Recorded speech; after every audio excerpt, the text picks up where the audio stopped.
you see on the screen here will be recorded, and you can refer back to that. A couple of things here in the beginning. You guys have a, oh, you didn't get one?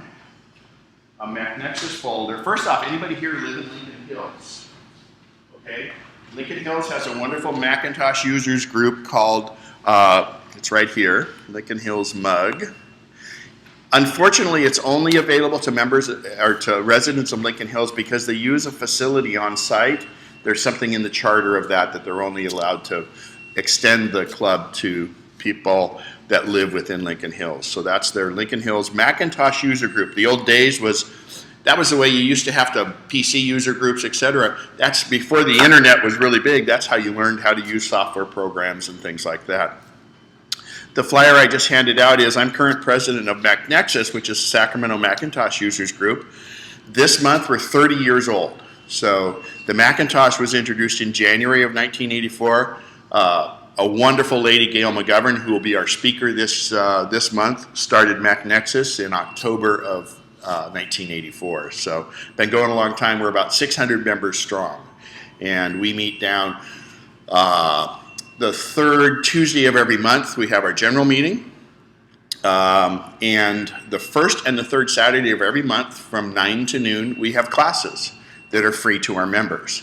And that being said, a family can join MacNexus for $40 a year. So it's a really, really good bargain. I tell people, come to 2 or 3 of our classes. If you like it, then become a member if you'd like. If you're a member and you attend a general meeting, top secret, but we have raffle prizes this month since our anniversary meeting coming up Tuesday the 19th or whatever it is. We're raffling off an iMac, we're raffling off an iPad Air, and we're raffling off a MacBook Air. So we're very sound financially, and we exist exclusively on the $40 membership fee, which that's not been raised in a long time. And at 600 members, we stay pretty good. We have speakers come in. There's a photo that goes up here. Steve Wozniak, the co-founder of Apple, we did by Skype.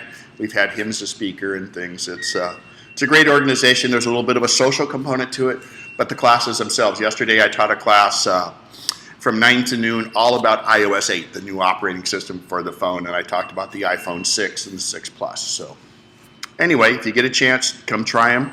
And all of those classes I teach for that are also recorded, and where you can find those is at kenspencer.com. And I think it says it on the sheet there, but if not, well, first of all, the sheet, oh, you know what, I have to get my pointer, excuse me.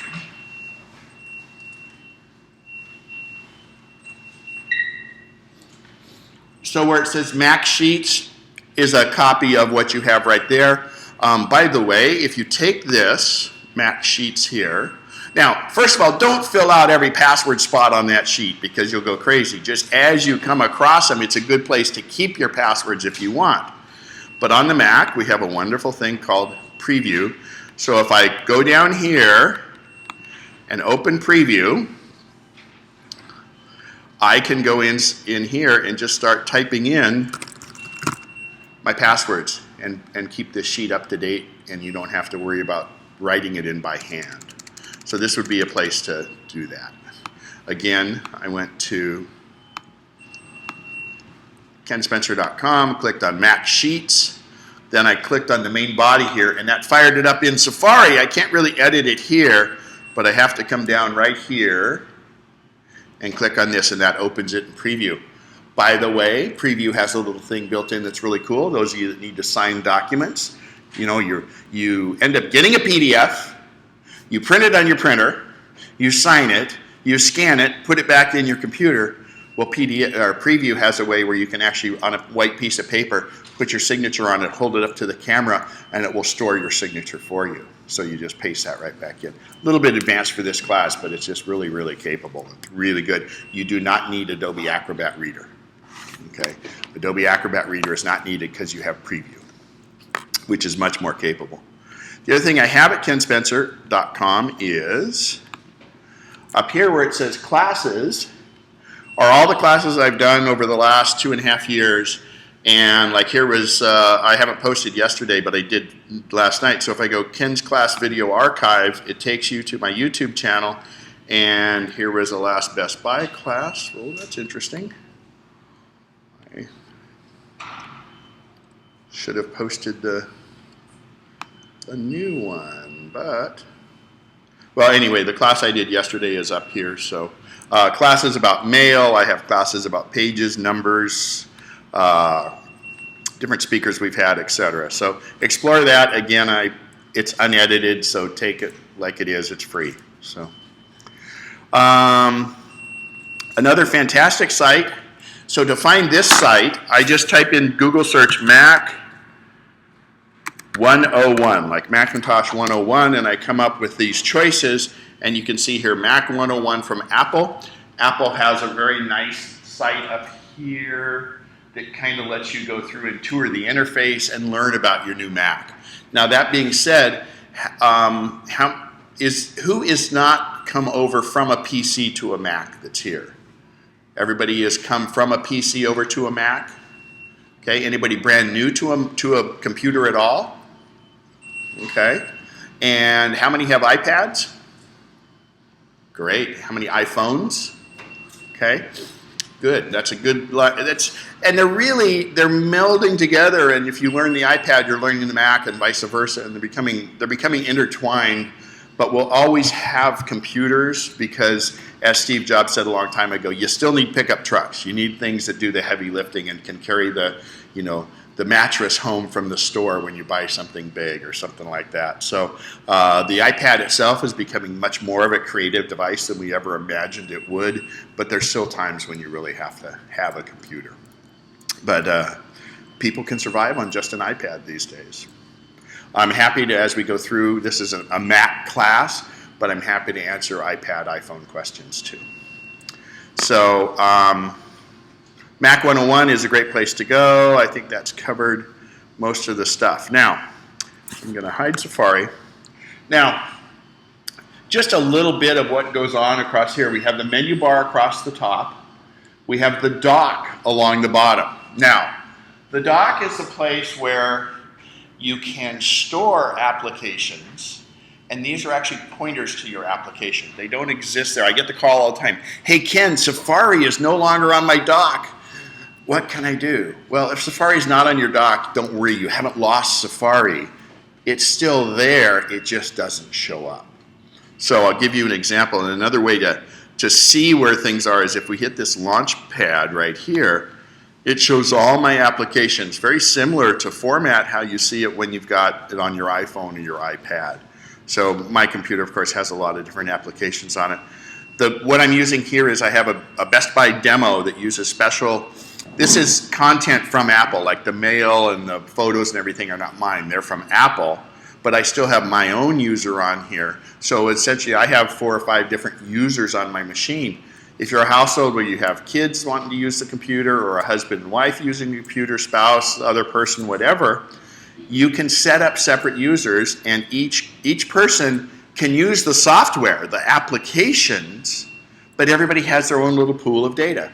So inevitably in a household there's somebody that's really good with the computer and somebody else who's not so good. And the person that's not so good is really afraid they're going to mess up the computer for somebody else, and that creates a lot of tension, just internal strife of, oh, I want to download this thing, but what if I mess up the document he's working on?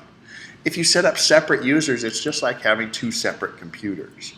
So it's super easy to do, but you can Google through it and see, and I recommend that just so that each person has their own. People might want to have their own desktop picture.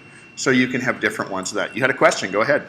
Yeah, one problem with the Mac is that there's so many possibilities for each question, right? And if you go to whatever that last screen was, Launchpad? can you also search for those apps? No, here's how you do that. So it's a good question. As I said, you can use Google to search for different things. You have something built into your Mac that is super powerful called Spotlight. First of all, anytime you see a magnifying glass on a Mac, it means, hey, go search something. Spotlight, the built-in search, is fantastic. I have hundreds of apps on my Macintosh. I have 994, I checked it yesterday during the class, I have 994 apps on my iPhone. I do the same thing.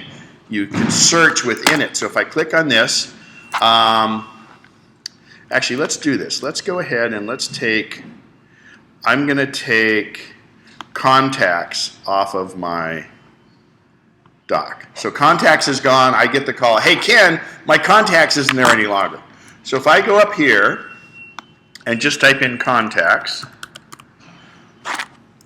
the top hit is contacts and it's an application. Okay, so I just click, I hit return or enter, it fires up contacts and it shows up on my dock. Now if I quit contacts, it goes away from my dock. Well, that didn't accomplish what I wanted to do, so if I go here and open contacts, while it's on my dock, I can keep it on my dock one of two ways. I can click and hold on contacts and go to options and say keep in dock, or the simple act of moving it says, oh, well that must mean you want to keep it on your dock. So I just clicked and drug it to where I want. And I can put it wherever I want. And now when I quit contacts, you'll notice it's permanently on my dock. Does that just prioritize it? Actually, this order is whatever you want. So it's really, what happens is after you use it for a while, you're more by the location and what the thing is. So, because on my dock I have a ton of things. But you know, the dock has become less relevant because you have the search up here. So the search is also really, Spotlight search is incredible. I'm gonna fire up here. I know that this is there's Apple stuff in here. Apple.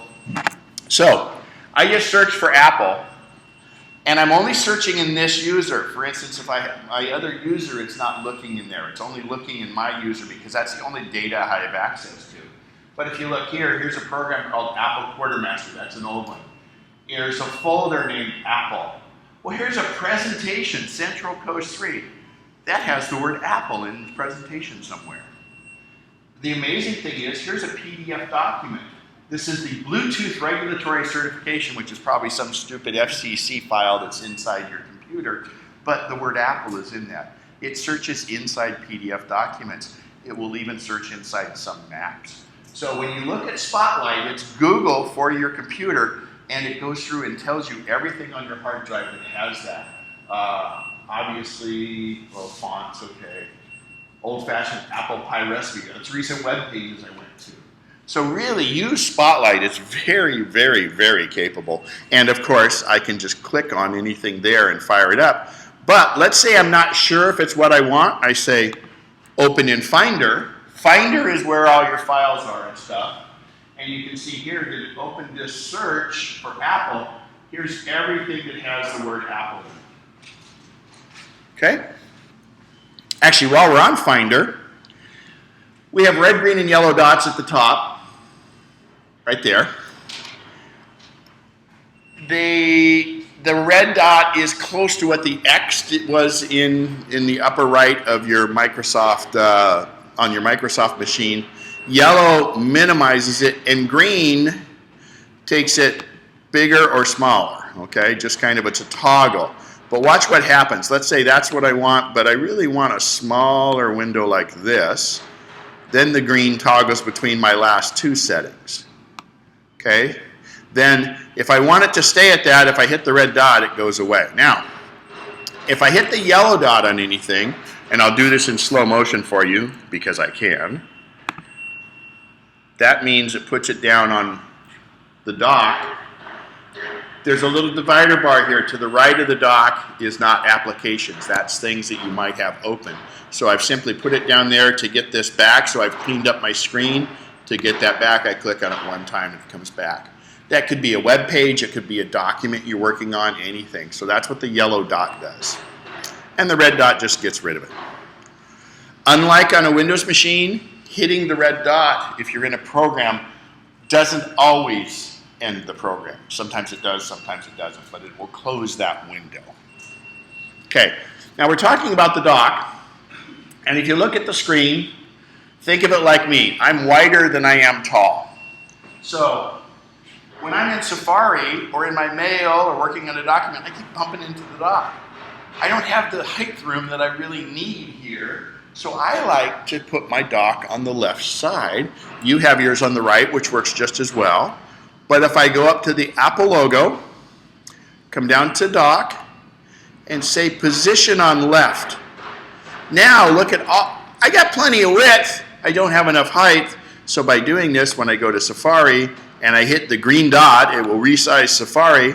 And now when I go to websites like this, now I get more, I have more real estate to work with down here. Okay?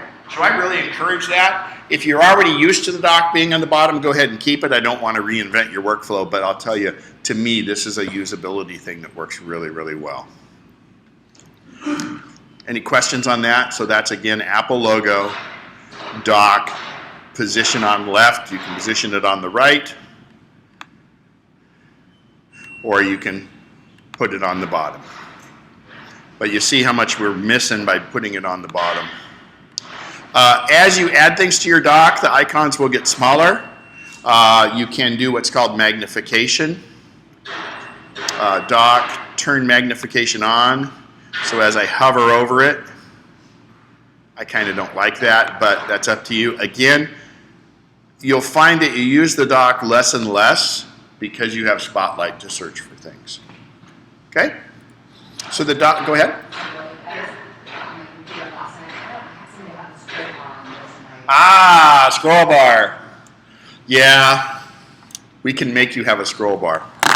So that's one of the things I go over. So since it came up, let's just go to that. So I'm going to go ahead. So I have it on here because, so if I go up to the app, so if I go to the Apple logo and come down to System Preferences, or very similar to how you have on your iPhone, the gray gear, okay, that's Settings. So if I go there, under General, normally, I'm going to, here's how yours is.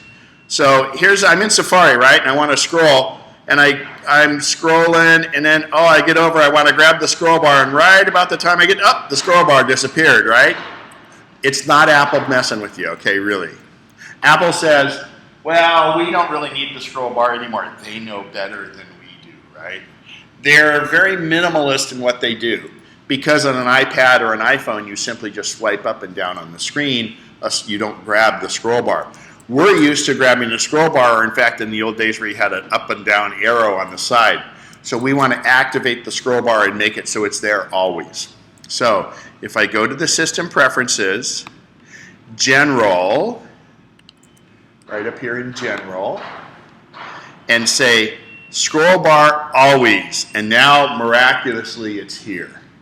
Okay, now the scroll bar acts like we're used to, where I can go grab the scroll bar if I want and go up and down, or the scroll bar is there when I need it. Now, have you noticed that things scroll in reverse of what you're used to? So the old days, you would essentially scroll your mouse up and down and you were moving the scroll bar, right? Well, Apple says, no, we're really trying to move the screen. So they said, let's make it the scroll direction so you're moving the screen. But there's just a way to change that. If it's not bugging you, I just keep it how it is. But again, you're trying to move the page, not the scroll bar, but I agree totally that scroll bar should be there. And it's so frustrating because right about the time you get over to click on it, it goes away. So it's kind of like a cat and mouse game. Let's go back over preferences while we're there, some other preferences. And let me just hide this to get it out of the way. So we have a lot of different things. Most of the time, I wouldn't say you need to spend any time in here, but the Mac is all about being able to customize it the way you want it. It has been from day one. Don't go crazy with it, but just get it how you like. You can set your desktop and screensavers. You know, first of all, we don't really use screensavers much anymore because we want our monitor to go dark. In the old days, you used to have flying toasters and things like that because the CRT screens, the old style screens, used to burn in, and you wanted to have a screensaver. On modern computer displays, they don't burn in, but you really want to save energy. You want them to just go dark. But here's your desktop. You guys are used to having it called wallpaper, but in fact it's desktop, and you can set your desktop picture here. You can also set your picture to change. I kind of don't like that, but you can. I have one client who does it every 5 seconds, and that would drive me absolutely batty. So if we go back here, You can see there's some beautiful desktop pictures, some good old ones. And I can use photos, I can actually use photos from my iPhoto library and have those be my desktop pictures also. So anywhere, anything you want, you can make your desktop pictures, or what I call wallpaper. This is the one I actually have on my iPhone, which I really like. This is the standard one that comes with Mavericks because this is a big wave. So I'll click back up on Show All. And the dock we talked about, you don't need to go into different places there. Language and region, if you type in other languages, you can put that on here. All of the languages are built into the Mac from day one. But that just, if you need certain things, I'm going to show you a little trick on how to do some keyboard shortcuts for that. Displays. Now, you may have got a big 27-inch iMac. How many here have got iMacs? Okay, and the rest of you got laptops? Okay. The bigger screen doesn't mean bigger text. It means more real estate. But there's times, and I can't do it here because of the way the Apple TV works, but this is where you would go in and you could zoom in your display to make your text bigger. Okay, because many times you don't care about having extra real estate, you want to be able to read the screen better. So again, this is in settings that is displays, and just pick a couple different ones and see which one you like, and your text will go bigger or smaller. It'll mess up our recording, so I'm not going to change that. Mouse, so those of you with laptops, are you just using the trackpad, most of you? Okay, so on a laptop, you would just go into the trackpad, and what's really neat is you can hover over each of these, and it shows you a little movie of what that particular preference does. Okay, if you have a mouse, you have the same thing. I don't have a mouse connected to mine, but if you did here, you would have the same. A little movie shows you what it is, and that Apple mouse is really quite good. Printer and software, this is where you add your printer, but realistically, when you plug your printer in, it should just fire up automatically and say, hey, I see you've plugged in a printer, do you want to add it? iCloud, this is, you got to have an Apple ID account so everything syncs together. If you have issues with that, we need to deal with that separately, but it's really nice because if you have your iCloud account set up on your iOS device, your iPad, your iPhone, even on a Windows, and they can all sync together, so if you update your address book here, it updates it on that one. Your calendars, your appointments, your reminders, etc. iCloud's really, really good. You can also add... Question on that. Sure. So if I back up to my iCloud, it's You don't back up to your iCloud. Okay, I do on my phone. Yes, but you don't back your computer up to your iCloud. Oh. Okay, but I'll go into that in more detail. Go ahead. No, I was just going to say. And that's different than syncing. Okay, that was my question, so, all right. All right, so let me address that. First of all, the cloud or cloud computing kind of intimidates people. It's a name, I don't know what it does, it's ubiquitous, I can't see it, I can't feel it, I can't touch it. What the heck is it? Well, it kind of goes back to the old days when in offices they had a big computer room that was, you know, as big as that room in there, that had really heavy-duty air conditioning and a raised floor, and everyone in the office had a little terminal and a little keyboard. They didn't have a computer on their desk, they had access to the big computer, right? That was client-server computing, and that was the way it used to be. Then finally, they went with everybody had a computer and they all kind of synced together. Well, cloud computing is very much like the old style where there's this computer up in the cloud and your information goes back and forth to it. But cloud's nothing more than, everyone here has email, right? Well, whoever you get your email from, that email is sent to some post office, some server that's waiting for you to go and retrieve your mail. That's cloud computing. It's a computer, you can't see it somewhere else. It stores your stuff until you retrieve it. Well, cloud computing, because we have iPhones, because we have multiple computers, because we have iPads, for that, they don't ever sync to one another, but they sync via the iCloud. The iCloud is the trusted intermediary, so what happens is, if I make a change here, it goes to the central computer, the place that knows all, and then it pushes that down to my other devices, those changes. and vice versa. Because for them to go together would be really confusing, and well, which one updated it last, etc. By having this cloud storage, whether it be Gmail and their things, or whether it be Dropbox, whatever, but with us, for our content, it's iCloud. In additional to iCloud, on your iOS device, you're able to back your device up to iCloud, which backs up your entire device in case something happens. And Apple started that because they're making it so you don't have to have a computer and still be able to back up your iOS devices. So before we go further, we are talking about backup. Has anyone here ever lost any data? Oh, come on, you can admit it to me.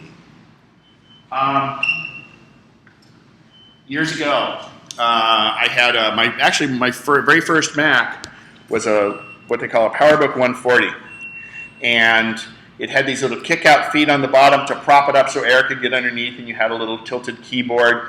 And back then, they had zip drives were the thing. So I was a sales rep, and I had this database of 1,200 dealers that I was getting ready to go to a trade show, and I said, you know what, this is probably when I should go back things up to make sure, because I had the best database of my dealers and all kinds of other Excel spreadsheets and things like that. So I went and bought a zip drive, and I'm plugging it into the back of my computer. I'm doing the right thing. I'm trying to catch up with karma and back up my computer, and I go to plug it in the back, and the little legs, which usually when you push forward don't collapse, but when you're from the back of the computer pushing this way, the little legs unfolded, and the back of my computer dropped 3/4 of an inch, and I pinged my hard drive. The hard drive is nothing more, it's a spinning platter, very similar to like a record player, except the needle doesn't touch the record like on a record player. It's magnetic, it hovers above it. But when it fell, that hit the magnetic hard drive. It was $1,200, almost 20 years ago, and I took it to a place in Marin, and they were able to get my data off of it. And it's weird, because I was doing the right thing. I'm going to back all my stuff up, and then that's when my computer does it. But Apple makes it really easy to back things up. You can go out here. It does not have to be a Mac drive. Okay, it can be any hard drive. Don't use one you currently use for other backups. Hard drives are cheap. Okay, if you have a laptop, you can go get this. I think this is a 1 terabyte. I think I saw it was on sale for $59 or something. You can get the bigger ones for your desktops. You get a little more storage for less money if you get the bigger ones. But for the laptops, this is powered by USB. You plug it into the computer, and here's how tough it is. If you were to take this home with you and plug it into your Mac, now first of all, it doesn't have to say Macintosh on it. You don't care if it does. But when you plug it in, it'll say, well, I see you've plugged in a new hard drive, external. Would you like to use Time Machine? You said, yeah, that's why I bought it. So you click yes, and it says, well, you know, I'm going to have to erase this new drive, and if it's a Mac one, it won't say erase it. And you say okay, and then it will back up every hour that it's plugged in, back up all your data. Now the beauty of that is, if I take and your computer, let's say you've got a laptop, and it gets stolen out of your car, but your backup is at home. You could go, get your insurance money, pay for it, bring your computer home, plug this into your new computer, and say, okay, bring in all my data that was on my last computer. And it comes over and it brings it in, all your passwords, all your bookmarks, all your mail, all your documents, everything you had with one touch of the button. And it's completely restored to where it was. So backups are important. We all have, documents are one thing, and music isn't a big deal because you can always recreate that music, but if you have a big music library, you've spent a lot of time curating it, so that's a lot of time invested. But those photos from 5 years ago when you went to Mozambique, you're never going to get those again. Your grandchild or your child or your nephew or niece is never going to be 5 years old again. So those pictures are very precious. So it's important to have a backup. And please do that no matter what you do, because I'm the one that gets those phone calls. Ken, my computer got stolen. Ken, my hard drive crashed. Now Apple doesn't make hard drives. They buy hard drives. They buy good quality hard drives, but hard drives can fail, as happened with my little scenario. They make it easy. It's a program in your computer called Time Machine. It's automatic. It's built into your computer, and it just does a wonderful job. The first backup, it backs up everything on your computer, so it'll take a little while. After that, it simply just backs up everything new you create. So it's very minimal. And it's like a DVR. Once it gets full, it'll just start writing over the oldest stuff, or you can just get another hard drive and bring it in. So please, no matter what you do, get at least one external backup. And if you have multiple Macs, it will back up multiple Macs. You can't back up a PC once it's a Mac one. You want to have a separate one for your PC. And if you still have a PCs, it's even more important to have backups because of viruses and everything else. Backup is automatic for whatever you do. Yep. And you just let it run. I mean, people say, well, can I customize it for this thing? Just let it do its deal. I mean, Apple's all about simplicity and ease of use, and they're concerned about you, and they're not trying to sell you that program. They make it easy for you to do it. Now, once you do the backup, think about a second backup.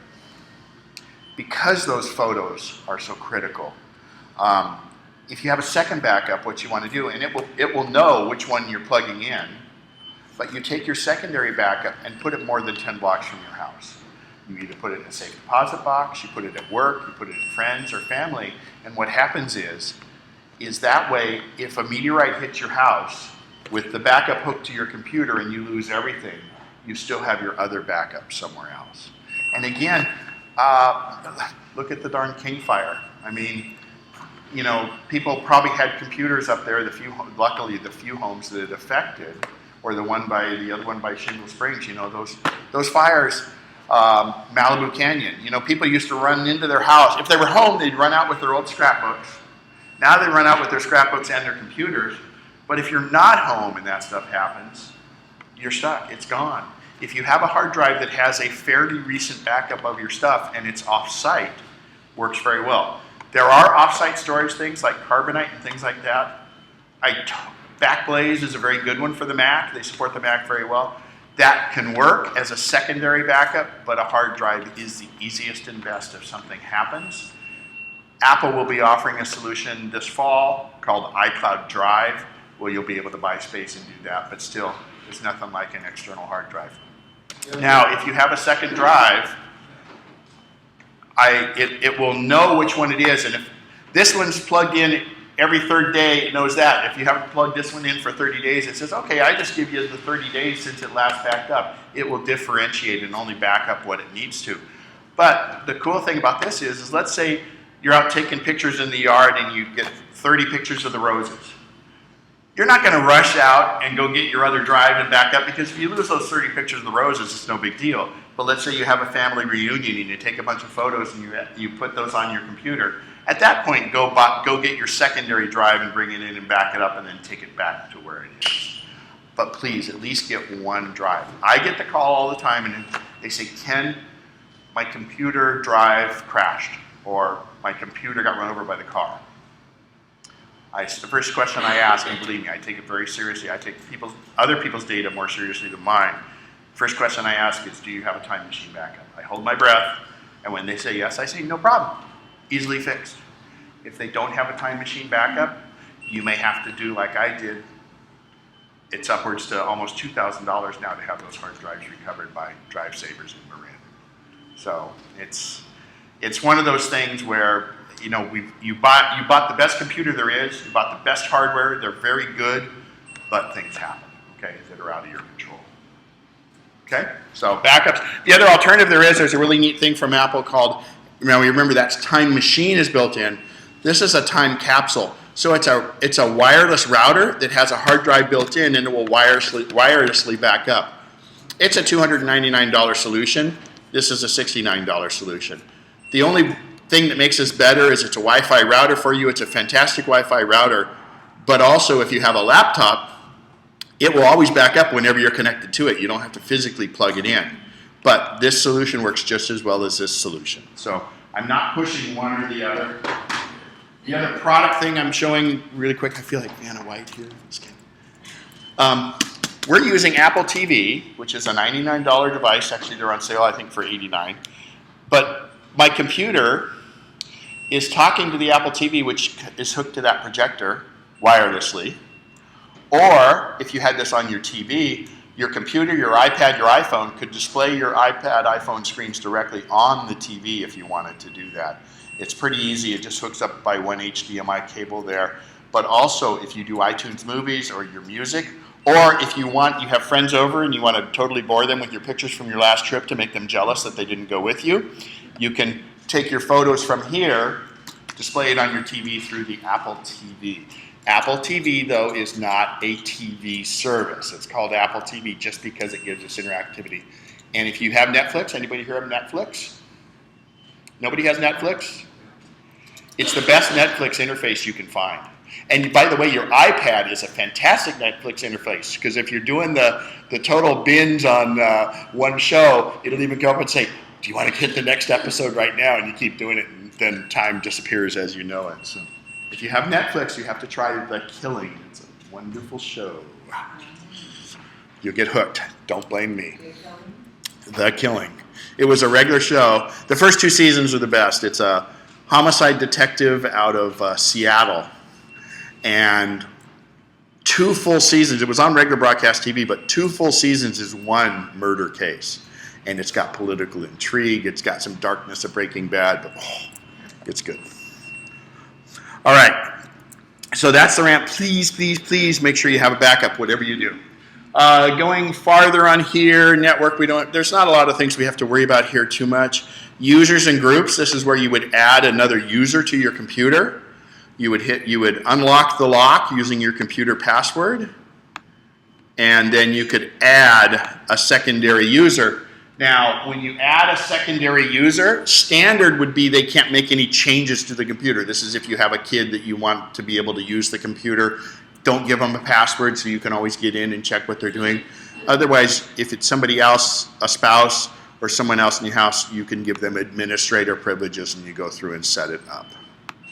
So that was users and groups. Parental controls are something you can set, but don't depend on them too much. If you're worried about kids on your computer, there are ways around it, and the kids are the first ones to know how to get around certain things. But parental controls do a pretty good job. It's like chasing your tail at times. App Store, don't worry about dictation and speech. I'm going to show you this really. You can use what's called dictation. You want to turn this on, and I'm going to show you how to do that because it's very cool. Other thing, here's your time. Just set it and forget it. The rest of these things are add-ons that you don't have on yours. All right, so that's system preferences. Let's go down the dock a little bit. Again, so here's Finder. Now, when I'm in the Finder, I have, if I go, say, to a documents folder, is there anything in here? Yeah. So you'll notice I have 4 ways to view in documents. Now, the icon view you're all kind of used to, which is icons, which to me is kind of useless. The next one is detail view. And this is nice because it puts it in columns, and I can sort by these columns. If I want to sort alphabetically, I click on name. If I want to sort by the date I modified it, I click that one. If I want to see the size, I click on that, or kind. No matter which column head I select, it will sort by. And if I click it a second time, it reverses the order. Okay? So that's the view there. Then the next one is column view. A lot of people are used to this. Let's see if I have anything in here. Yeah, purchases. So that would do it. And then what will happen here is I can do this. Anytime you see, let's go back to this list view. Little back arrow. All right, so now I'm in list view. Now, what's really cool is if I click on something, how many of you have a bunch of documents in a list and you don't know what's in it and you've named them weird or they're untitled 2, 3, 4, 5, 6, 7. If you want to look at any document, any photo, any movie, any keynote, etc., you simply highlight it one time and hit the space bar, and it shows you what's in there. And now, I'm just going to move my cursor down the list there, and these are just things that are in there. Test PDF. That's the document. That's the thing I showed you in the beginning. That was my little keynote. There's a different one going down.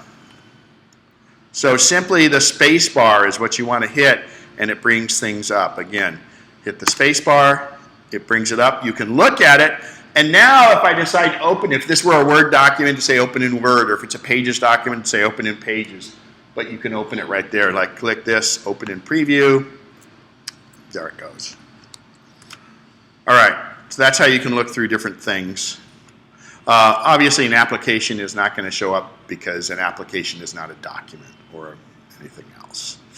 All right, the next view that we started talking, this is column view, and the last view I think is pretty useless. It's your ability to go through and just kind of see previews of it, but this is kind of eye candy if you want to do it that way. So those are the 4 views. All right, so the Finder is always running. And you can tell what programs are running by the little white tick right next to them. Well, you can barely see it on Safari. Finder always runs, and QuickTime's running. There's a little white tick next to the programs that are currently running. So going down the dock, you know, I'm going to come back to both Safari and Mail. Contacts. Contacts is your address book, and I got to say, just like when everybody learned to type, it was a pain, but the time invested in learning that has manifested itself over time, unless you're like me who never really was good at it. But the time you spent curating your address book will be time well spent because everything is online now and it's going to go across to all your devices. There is a really neat thing inside here because many of us have duplicates or triplicates or quadruplicates. If I go up here and say, look for duplicates, it will find my duplicates and it'll say merge them if I want to. And this is very how I can see that. Well, I use Link.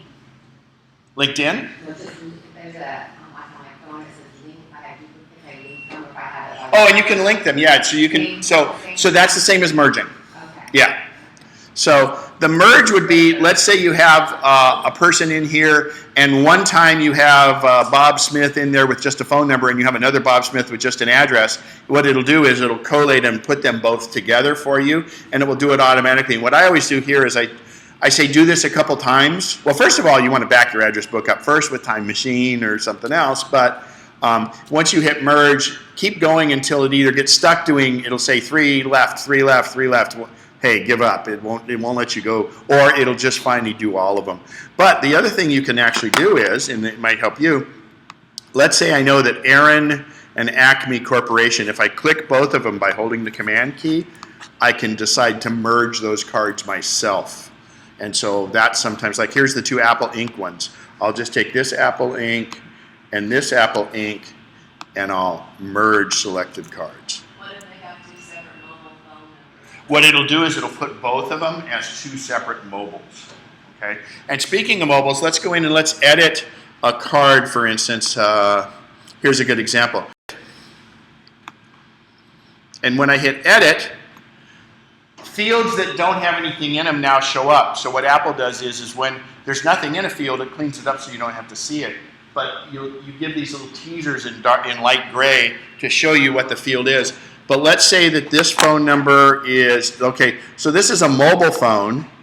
I can decide to tell it it's an iPhone, which is good because then they use iMessage. Sometimes it'll detect if it's an iPhone. So if you guys are using the little iMessage thing, it's great to say iPhone. Or you could go down here and you could say summer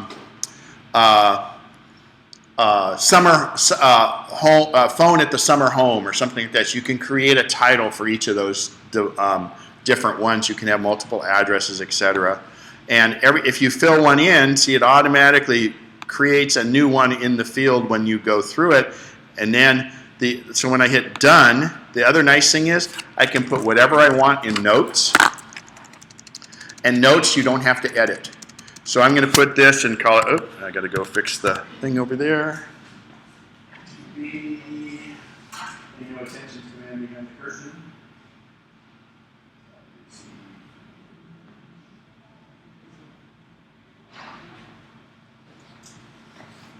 All right, so I'm going to put Xmas card as that, and I'm gonna go on to another one. Now, hopefully this will work.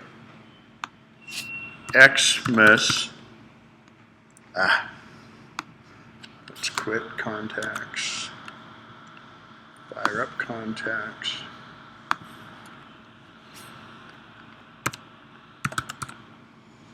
It hasn't done it yet, but if I go into the search for address books and I type Xmas, look at that. It's completely searchable in the notes field. So this is a way to kind of have a bit of a database if you want. You could do your Christmas cards like this. And of course you can make groups.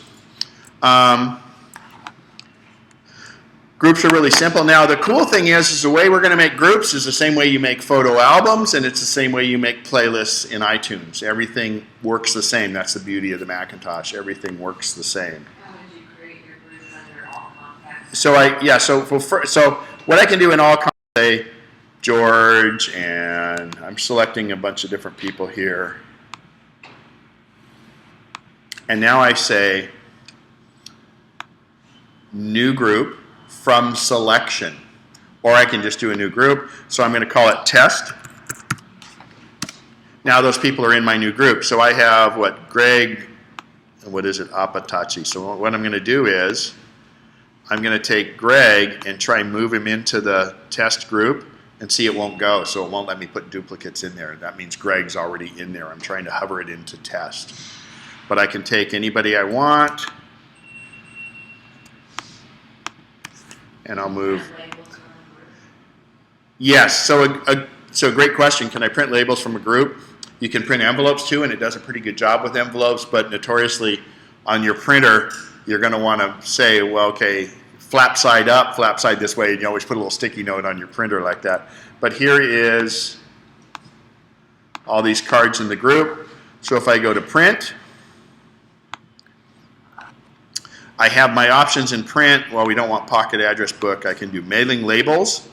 And oh, actually, I only have one card selected. This is where I would want to select all, print, give it a sec, or not. And mailing labels, but I can pick which Avery style I have, like what, 5163, like that. You can pick it, or you can do custom labels, but I can also do envelopes. And for envelopes, the cool thing is it puts your return address in it, because when you started your computer, it asked you to fill out your information on what's called the My Card. And that's important to have your own information on. I'll talk about that more in a second. But anyway, it does, depending on what printer it is, it figures out what it should do, and it usually does a pretty good job on this. You're also able to put images, like a lot of my clients like to, for Christmas, they want to put a wreath or something else as a little image on with their Christmas. They just print the envelopes direct like this, rather than printing labels and just doing it, they print it direct on the envelope. So we talked about My Card. So if I go here to all contacts, you'll notice John Appleseed has a little silhouette next to him. That's the My Card, and the My Card's important because have any of you gone into Safari yet and gone to a website where it looks for your address and it filled it in for you? Has anybody had that happen? And you think, man, this is really Big Brother-ish? Well, what happens is Safari looks into your address book at your My Card and uses your phone number, etc., and it will autofill those forms for you. It's not the first time you go to Amazon. Amazon doesn't know that unless you've logged into an account, but the first time you go there, the Mac in Safari looks into the address book and fills in the address field for you, and the autofill is very good. That also comes over to your iPhone and your iPad. The same My Card does the autofills there. We talked about groups briefly. Groups are great. You cannot create groups on an iOS device, but if you have groups here, they show up on your iOS device. So you would create the groups on your computer here. Now, briefly, while we're on groups, if we go over here, what do we have? We have a group called the Poker Group. So I'm going to do a new mail, and I'm just going to type poker. And look at this. It took everybody that was in the poker group. Okay? So we're going to go into mail in a second, but let me get rid of that. All right. So that's address book, a lot of good printing. Make groups however you want. Don't go crazy with groups though too, because you have great search capability. And if it's something that you want to just have like family or whatever, remember you could just put it in notes rather than creating a group and you go say search for family.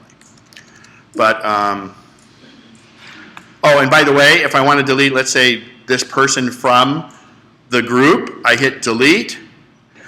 I can either delete the person completely or just remove them from the group. And usually you just want to remove them from the group is what it is.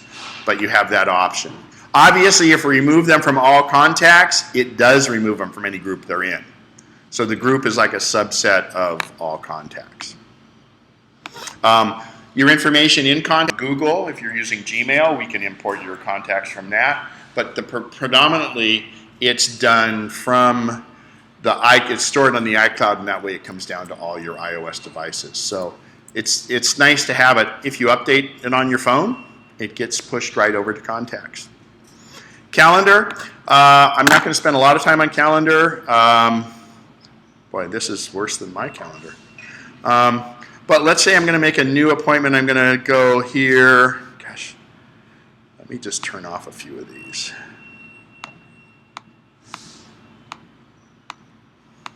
There. So I'm going to go down here and I'm going to create a new event on today. And I'll just type in dentist 5 p.m. All I did is type dentist 5 p.m. I didn't have to go choose all this thing. I typed it as I would say it and knows exactly what to do. Okay? I'll delete that event. Turn these back on. Calendars are great. You can also take an event, and if you don't like, if it's not where it's supposed to be, you could take and just drag it wherever you want it. And if it's a multiple day event, it'll say, oh, do you want to move just this event or all of them? You know how, like for instance, our Mac Nexus I told you is the third Tuesday of every month. Well, if it were on a holiday, if it was on Christmas Day, I'd move that one and say, well, do you want to move all the rest to the fourth Tuesday of every month? No, I just want to move that one. So calendar is very, very good. With the iPhone, if you have Siri, that's the best way to make appointments, to be honest. Does anybody, so everybody here that have iPhones or iPads that don't have Siri on it? Do you know if you don't have Siri? I have a question on the calendar. So I use my iPhone for work as well. And do you use Exchange Server at work? Okay, never mind. That's good. Yeah. So, they have like the mobile iron that kind of has the security going back and forth from my work. I don't want my personal appointments, right, to show up on my work calendar. And so when I put stuff on the work calendar, I have my codes and do that. Right. Can I prevent this from showing on my calendar? Yeah, you can have separate calendars under separate accounts. Okay. And you can have them show up, so you'd want to do it. I assume your work calendar is kind of through the work thing. It's probably not even an iCloud calendar. So right. you can set up an iCloud calendar, and you can even make that your default. And what happens is when you make an appointment, like here on this calendar, for instance, on the Mac, I have lots of calendars here just because that's what this does. But what I can do is I can tell it to have a default calendar, and I say, oh, make my default calendar be home. But when I create an appointment, let's say lunch with Pablo, I double click on this, I can determine what calendar I want that appointment to be in. And so that would be how you would delineate your different calendars. And in fact, for instance, you may have a family calendar and you want to share that calendar with everybody in the family. You have the ability to share that calendar with everyone. My brother and I share a calendar because my mom has a caregiver, and once a week my brother and I have to go cover for that for her. So we have a shared calendar so we know who's scheduled to go do that. And it's very helpful, but also you can, and then you guys can collaborate on a calendar too, but you can totally delineate it. But if you have an iPhone with Siri, and let me see if I have, okay. Actually, let's do this.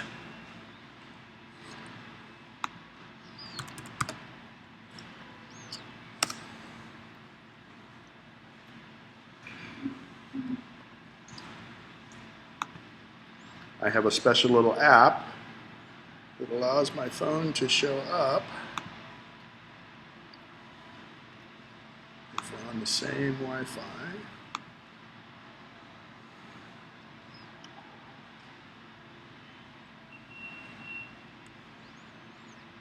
One sec, excuse me. Pay no attention to the man behind the curtain. Okay, we're both on demo.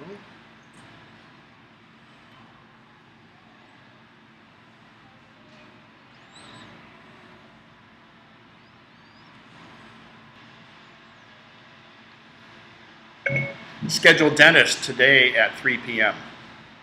Okay, I can create your meeting.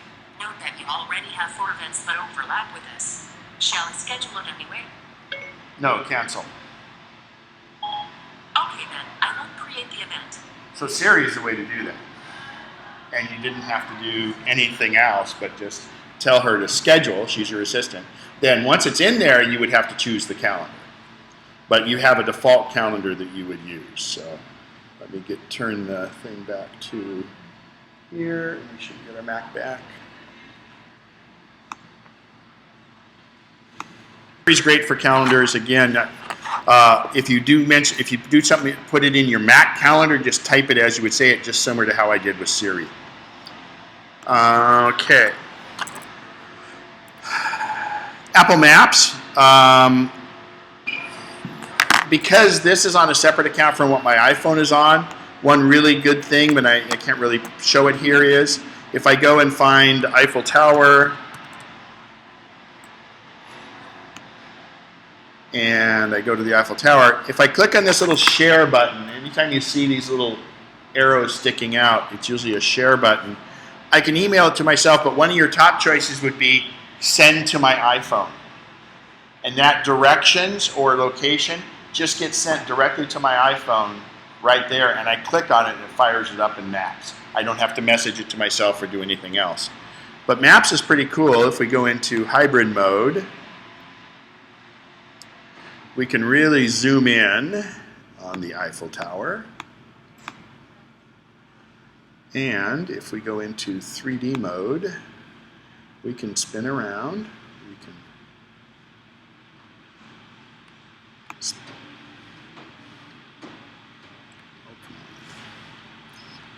So let's zoom in a little farther. I mean, that's pretty good.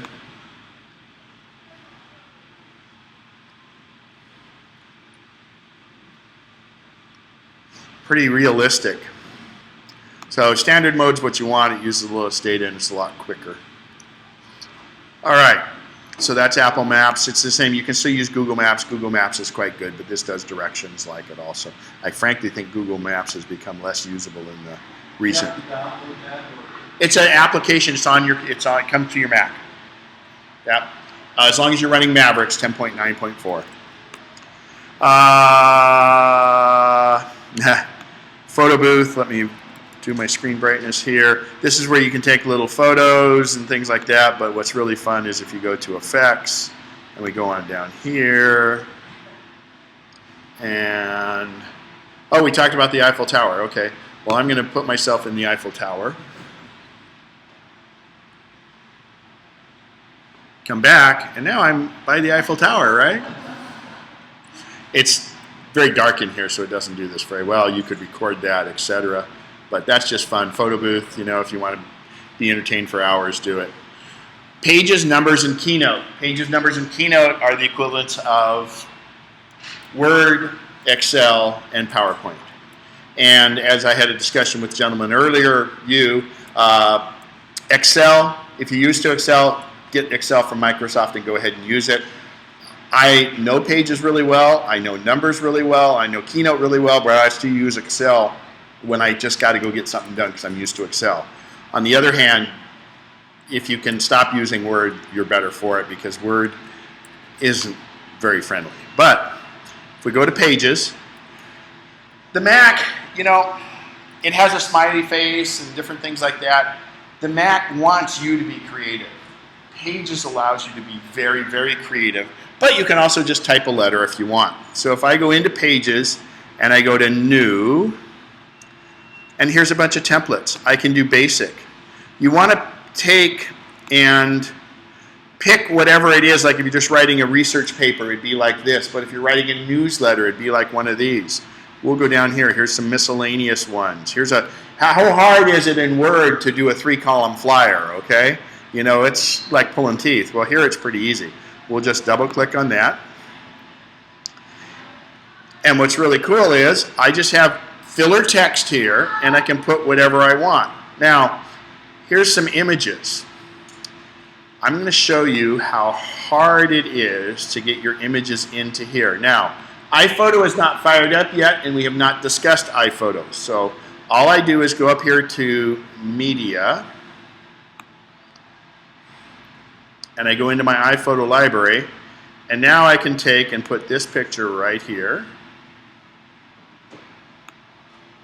I can take and put, let's see here.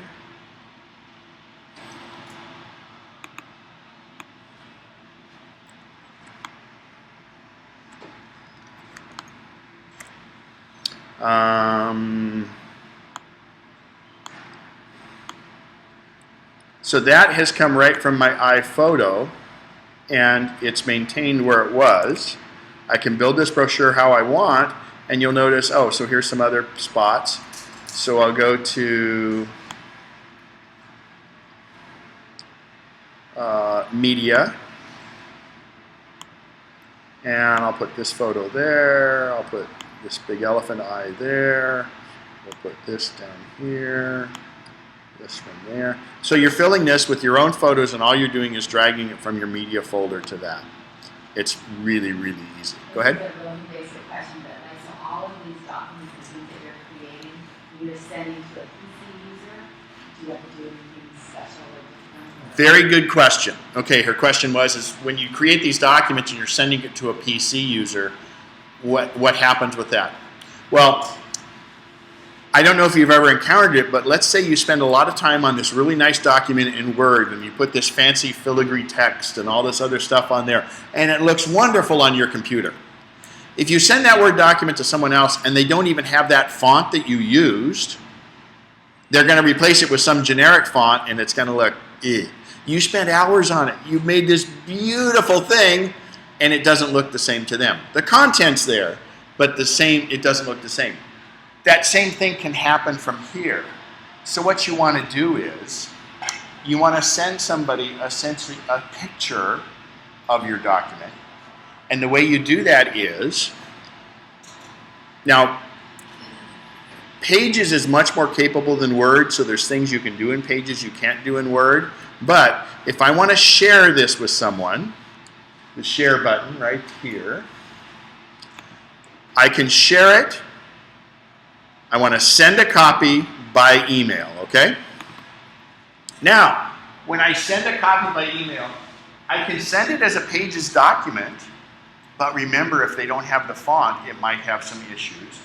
But PC users can now open and modify Pages documents right within their browser. Apple has made it free for PC users. Pages, Numbers, and Keynote can be opened up in a modern browser, and they can completely edit it. They have the same control on a modern browser that you have, and can do everything you can right on your Mac. They don't have to download anything at all. It's right in the iCloud, and it lets them do it. But remember, you know, fonts and things are a bit tricky. If you're going to collaborate with somebody on a document, you want them to edit it, you want to edit it, same as holds true in Word, use some generic fonts that everybody has, Arial, Helvetica, Geneva, some of those. But I can also send this as a PDF to them. A PDF is a snapshot, okay? Portable document format. Every computer can read it, every iPad can read it, every Android tablet can read it, etc. But PDFs are not editable. That's the difference. It's a not editable document. If you send a PDF, it will look exactly as it does on your screen. You can also send it as a Word document. But remember, certain things may not show up on Word, and that's the inadequacies of Word. It's not necessarily anything you did. But you can send it as a Word document. Just like a Word document can be opened in Pages. Okay, Pages is very, very good. And the last one is EPUB. I have a client who's been working on his memoirs for a long time, and we're going to print some out for him, but he's also going to do an EPUB so he can send it to his family, and they just have it's a EPUB that can be opened on tablets and different things like that. So Pages is very capable, and at this point you would, let's say Pages, I'm going to send it as a PDF, and we're going to just use good quality, and when I hit next, automatically Apple Mail opens up, and look at this PDF attachment to it. Now, you're used to seeing a little blue thing with a line under it that's an attachment, right? This is that attachment. But Apple says, look, why hide it from you? Let's let you see what this is, but the PC user will still get just a little blue icon with it under it. It's really an attachment, just like if somebody sends you a PDF, if it's a one-page PDF, you're going to see a preview of it. Why not? Why hide it? It allows you to view it. If this were a 3-page PDF, it would show just the icon, because it's not going to show all 3 pages. So it is really an attachment, even though you can see it. Same thing happens if you put a photo in here. It just looks like a photo, but no, they're getting an attachment, and I could tell that's where you were going with that. So. Does it make it a bigger file? No, it's the same, and remember I chose good, I couldn't choose better or best. It's a bigger file that way. This is exactly the same. All they're doing is, so you as a Macintosh user will see it. Even on your iPad, you'll see it on your iPhone. And if you send it to another Macintosh user, iPad or iPhone, they'll see a preview of it too, and when you click on it, it would open up in a PDF program. But you're really seeing what you get kind of here. The PC user will just see that little icon with the line under it, and that'll be it. So, that's Pages. You can get really creative. There's some wonderful things. We do 3-hour classes on Pages, and they're wonderful. That would be equivalent to a Word doc. Yeah, so Pages, the way I like to look at it is, and you know, if you're used to Word, get Word for the Mac and just pound out a little quick document. Pages can be a little frustrating for people sometimes because it's different than Word, but just pick one of the easy ones. Pick the one that looks like a letter instead of trying to make a newsletter or a 3-page brochure into this. Pick one of the templates like what you have. The other cool thing is if you have letterhead for a business or something like that, you can save it as stationery in there and it will reopen as that anytime you want. Pages is hugely capable. So where's your bars? I can do a spell check and I'm sorry? a spell check and I It's automatic. Oh, it is. Yeah, so let's fire up, let's just open another one. Oh, let's open, the other cool thing is, you'll notice I can open it up in iCloud or on my Mac. If I open it on iCloud, you pick it up on your iPad and continue working on that same document, and you have the same features on Pages on your iPad that you do on your Mac. Or on a PC in the browser window. Go ahead. Is Pages something that's already in here? Yeah, it should be. If you got your Mac within the last year. October 1st of last year, it started being free on every Mac. And if the worst comes to worst, I think it's $9 if you got a Mac before then. But you should have it in there. If not, talk to Bob about it. But Apple's made it free with the computer. Hey, here's Apple's philosophy. Microsoft is a software company, right? They make Windows, they make Microsoft Office, things like that. Dell and HP are hardware companies. So Microsoft makes the software that goes on the hardware. Apple makes both. But Apple is really a hardware company. Apple makes their money off selling you the computer, the iPad, and the iPhone. But Apple's philosophy is, if we make good, them, I'm not involved with that, I'm just, sorry. Anyway, we're all akin, right? If they make good software and compelling software, you will buy their hardware. And that's why what's weird is now you can go get Pages on a browser anywhere else, but you still don't have the Mac interface. You still don't have the iPad interface. And from the original iPod, there were other MP3 players out there when the iPod came out, but Apple made it easy to use, and that's what popularized it. So if you make compelling software, you will buy their hardware. And that's kind of their philosophy. So therefore, since they're making the money on the hardware, they're giving you the software for free for the most part, except on the very high pro level ones. And on the high pro level ones, You know, Final Cut Pro that used to be $699, you now get for $299. So they charge a fair price for what they charge for it. And again, they call it the Apple tax when you buy Apple hardware. But when you look at it, you guys have made the commitment. You were already sold on it, but I want to make you feel better about it because Apple products have a resale value. PC products and Android products do not have a resale value.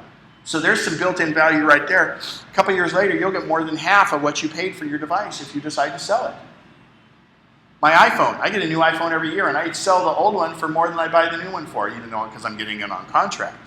But that's compelling, but also people keep their Macintoshes 2 to 3 times as long as they keep their PCs. Because what inevitably happens on a PC is, after a couple of years, it starts getting really slow. It starts to get infected, and rather than spend $200 getting it fixed, you'll put that $200 new towards another machine. And believe me, PC and Android products have no resale value. So it is a tax as such, but in fact, when you look at ROI, return on investment, it's really, really better. And you get, and besides that, you don't have to worry. You can't get a virus on a Mac. You don't need any virus protection. There's no way to get a virus on a Mac, on your Android. on your iPad or your iPhone. You can sit and do whatever you want on the internet and be very relaxed about it. On a PC, you're always worried. You're always looking over your shoulder. Question? Okay. Why is that? Because it's a modern operating system, and Apple 10, 12 years ago made a commitment. They had this old operating system, and they said, you know what? And luckily, this was back when Apple, the only people who were using Apple stuff for Macintoshes were the fanboys, okay? They were the cult like me. And they made this transition to the modern operating system, OS 10. And OS 10 was built on what's called BSD Unix. It's a very kind of open source thing, but it's a modern operating system that has security built in. And by making that transition, they almost lost a lot of people. If they had to make a big transition like that today, they would lose a lot of people because it's not just fanboys that are using Apple products now. It's more mainstream. Back then, I mean, we were a niche crowd. I mean, it was less than 5% of what was out there. But they've made that commitment, they made that change, and people went fighting and screaming into it, but you know, it's been great, and it's made it very secure. Microsoft has done a better job. Windows 8, for as bad as the operating system is, it's more secure. And they're skipping 9 and they're coming out with 10, and they're doing a good job of making it more secure. If you have a PC still, you know, they have free, Microsoft is now offering free virus protection software and things. Microsoft is, the problem they have is they have so much legacy stuff in different places where they have all these hooks in to use the system that still leaves vulnerabilities. Apple doesn't have any vulnerabilities because of the way it's designed, the architecture, and if a vulnerability pops up, that's why you want to continue to do your software updates, because it'll quash it. Basically, if you install anything on your computer, it's going to ask for your administrative password, and that's how it prevents. There's nothing that can self-install on a Mac without your permission. So, again, you can relax about it. And believe me. And then people used to say, well, Macs don't get viruses because the virus writers, well, it's such a small part of the market that they're not going to write viruses for them. No. Virus writers are just like the graffiti guys. The graffiti guy that can put the biggest graffiti in the most prominent overpass is the king of the graffiti guys, right?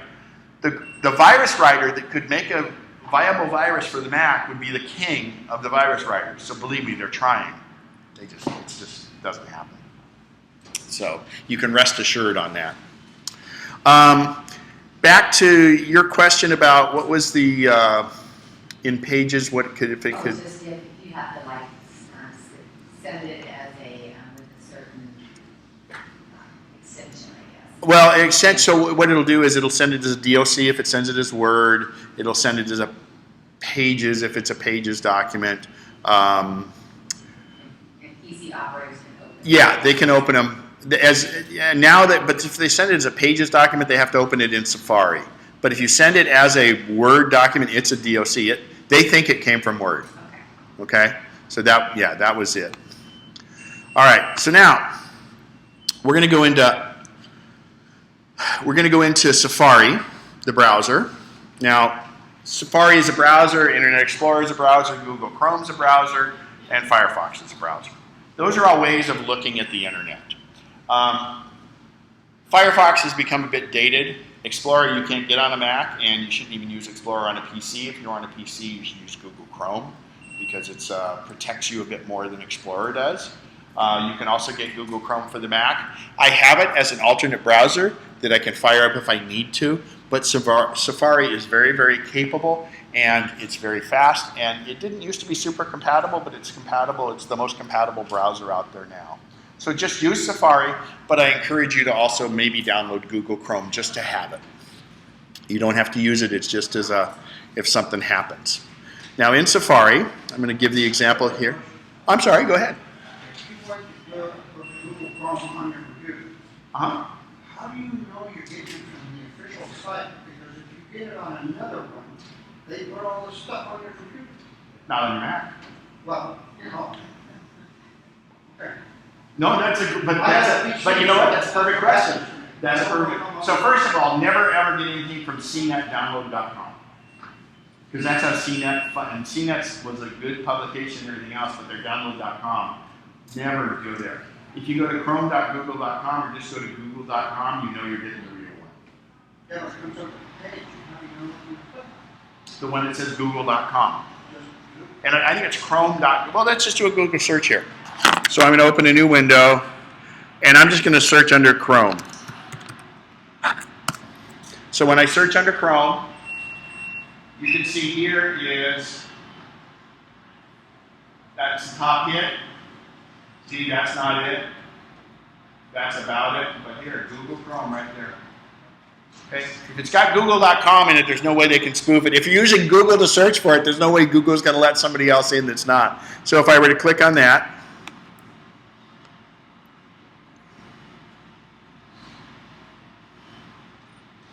it would walk you through the installation. That being said, Apple does not ship Adobe Flash. Remember I said you don't need Adobe Reader, which is a PDF viewer. Unfortunately, you have to have Adobe Flash, but here's my recommendation. Adobe Flash is how you see videos on the internet. Usually it's just a bunch of the ads, right? But if you really have to see something that uses Adobe Flash, I recommend you just use Google Chrome for that website. If you come up in Safari and it says you can't see it, just use Google Chrome, and when you're done looking at that site, shut Google Chrome back down.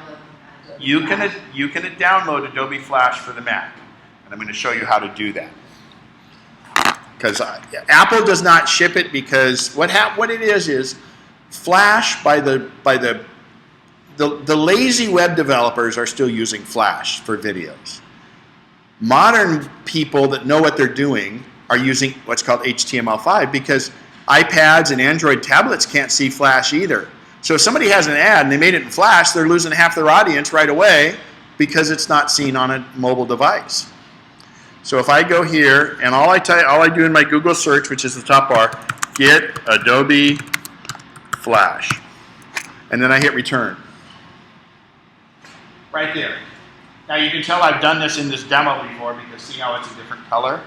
So I just click on it,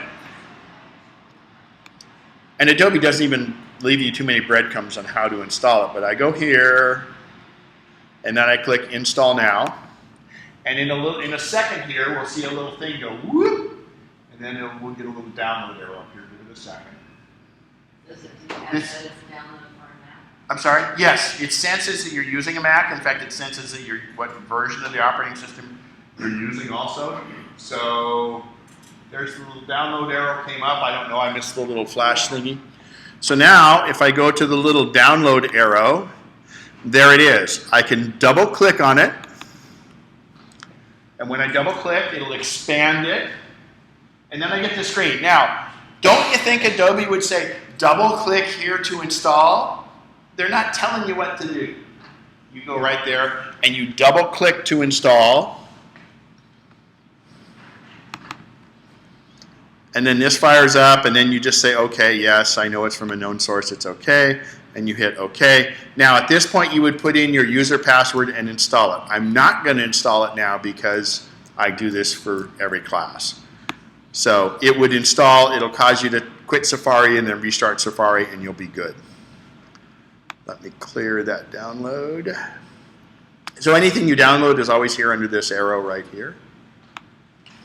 So once it's installed for good. And once it's installed, it'll update itself periodically. So that's fine, but it's just too bad that they haven't matured beyond that. All right. Oh my gosh. That's bad news. So I went to CNN.com. So I'm going to show you a couple little tricks in Safari here that are kind of neat. So this is a sad story right here.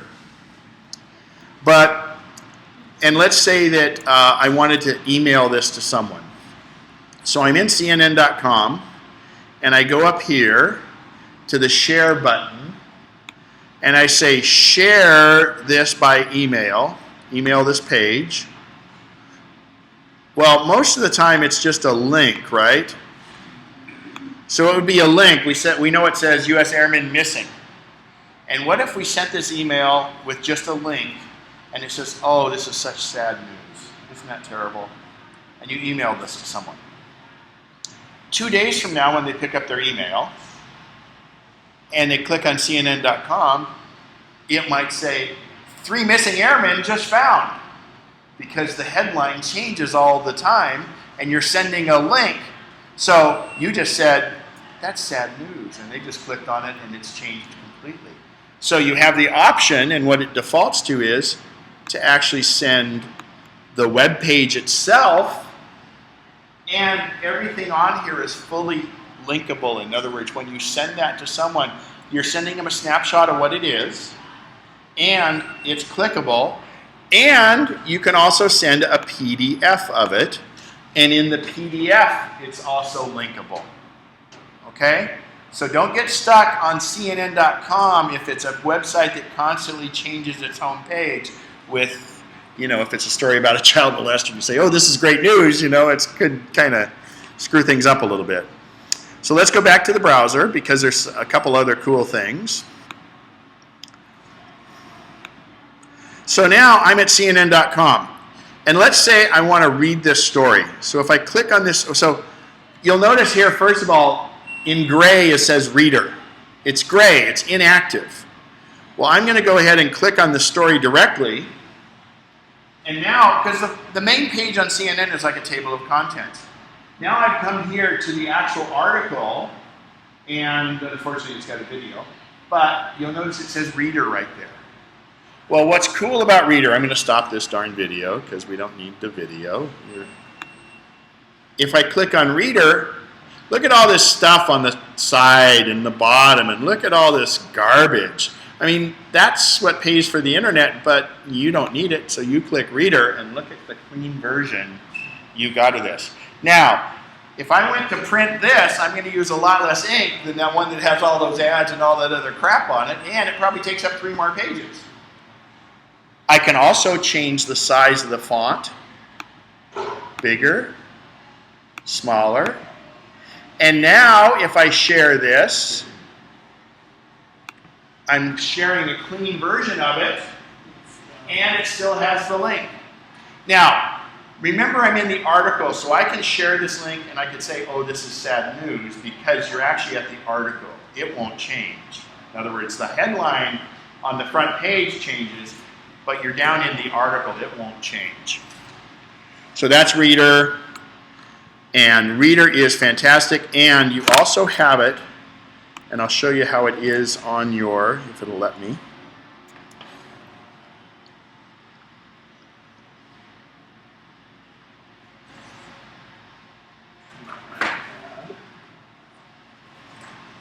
Because on your iOS device, Reader is very, very handy.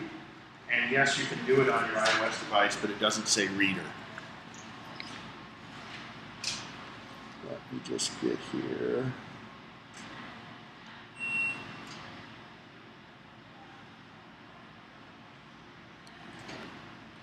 Okay, so here's my iPad up on my screen. So if I go to Safari and I go to CNN.com,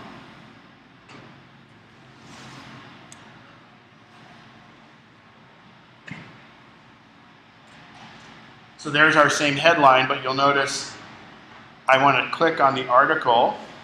I'll click on the article, and now look in the upper left, and you notice some lines appear. And in fact, see it said Reader View Available? Let's do that again. This is new in iOS 8. It'll say Reader View Available to remind you.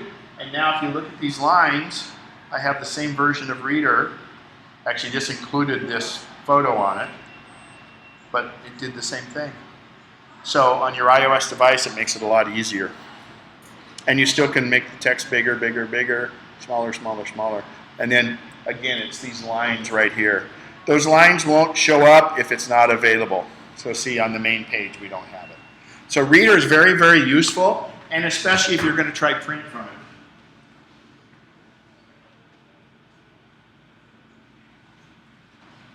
Okay.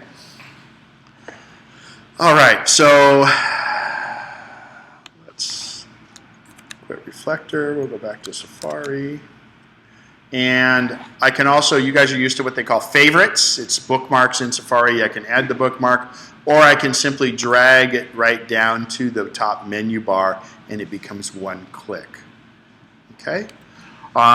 You can print, go ahead. That was one of my things about the PC. The bookmarks is my favorites. Bookmark is what favorites are. Does it give you the drop down of the favorites? Yeah, so if I click on that, it saved it. I'm sorry. Actually, so if I go to my bookmarks here, I can manage my bookmarks. And I can just take that and control click. Control click is like right click. If you, who here is used to right click? Okay. On your, you can activate it. Are you on laptops or? Okay. On your laptop, on your trackpad, it's 2-finger click is right click. Or control click, control single finger click is also right click. So right click's fully available. So 2-finger click. 2-finger click, let me show you here. So if I, like I went to that, so I did control click or 2-finger click, and then I bring up a contextual menu. So if I want to say cut, copy, and paste, let's say I'm in an email document, and test, and I highlight it. 2-finger click gives me my contextual menu. So you may have to activate that in your trackpad settings, but it should be on by default. Those of you on Macs, iMacs with the mouse, you can activate right click in the mouse settings. So it would be a right click. It differentiates. The whole surface is almost like an iPhone and like the trackpad. It senses where you are. It senses how many fingers you have. Or control click is the same as right click. Okay, so if you're used to right click, you're going to want this because it's a real time saver. I will point out that up in the edit menu, it always gives you the cheating keys too, to tell you cut, copy, and paste, etc. The keys are always there, and of course I have the keyboard shortcuts that you guys have on the back of your password sheet. What is that like for the copy that is a? So that's the command key. On the PC, it was Control C, Okay. C, X, C, and V, right? Cut, copy, and paste. It's command on the Mac, and the command key is on both sides of it's the clover leaf on both sides of your keyboard. Okay? So if you're used to control, just think command. So it used to be the Apple key used to have an Apple logo, but Apple just decided to kind of get that out of there. Okay, so. Question about the mouse, the wireless mouse. Uh-huh. Should it be on pad? Because we have it on. Is it shiny? Where you have it, is it shiny? Yeah. It's wood. It's wood, but is it glossy? Wait, Okay, so here's the thought on that. If it works fine, you don't have to move it, but my recommendation is it has some nice hard plastic rails on it, so it shouldn't scratch things, but you use it enough it will wear down a finish. You do not have to have a mouse pad under it. It can be anything because it's optical. It uses a laser in there to sense where it is, but you may wear the surface down. If it's on a very shiny surface though, since it's a light, it doesn't reflect back correctly. So either put a piece of paper down or even a mouse pad. Mouse pads are kind of nice because what happens is we get our hand oils and different things like that. It's just a little bit better. And again, you don't want to wear the surface. You mouse more than you really think that you do. I was worried more about moving the bottom of the mouse. No, can't hurt it. It's got hard plastic strips going up and down. I've never seen those wear on. Okay, so I've seen it the opposite. It'll wear the finish off the desk before it'll wear the mouse out. And On your keyboard and your mouse, I recommend, in fact, they have a really neat little thing out here from Apple, $29.95. It's got, and you can also get these batteries at Costco when they have them. They're called Eneloop, and they're a very good rechargeable battery. And the little rechargeable thing from Apple, once it's charged the battery, it uses virtually no energy at all. And 29 bucks, it comes with 6 batteries. So you got 2 for your keyboard and 2 for your mouse, and one's always in the charger, and you can rotate them through all the time. You'll find that your mouse and your keyboard will last probably 6 months on a battery. But there's a little indicator under the keyboard that shows you which way the tips of the battery go. Your power button's on one side, and you undo the screw on the other side for the keyboards. That's one thing about the Apple product like that is, first of all, if you go up to the Bluetooth, it'll show you how much battery life you have left in it, and it'll actually flash up a warning. It'll say you have 20% battery, you have 10% battery, etc. So batteries are, and the rechargeables are a way to go, and it works out less money in the long run. Plus, you always have one ready for you. And that little mouse, so you scroll by just moving your finger up and down on the surface. You still move the mouse like normal, but you scroll, it's touch sensitive like that. And it's really nice because you can really whip through a page pretty quick. All right, so that was it for Safari. I can also, one thing I wanted to point out in Safari is if I go to print, here's how your window always looks. It's very small like this. Apple's, again, they're too minimalist. So when you go to print the first time, hit show details. And what that gives you more choices, and you can decide to print page 1 of, etc. Or you know how inevitably when you go to print a page on the website, you go look through here and 2, 3, yeah, see page 4 has stuff you don't even care about, so you could say print from 1 to 3, etc. Two-sided if your printer supports it, etc. But let's look at this in reader view. Actually, let's go to the next.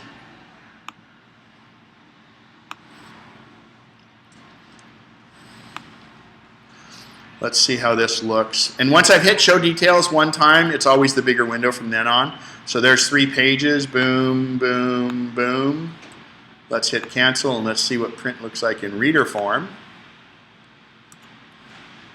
It's now 2 pages and it's got all the content I want. Okay?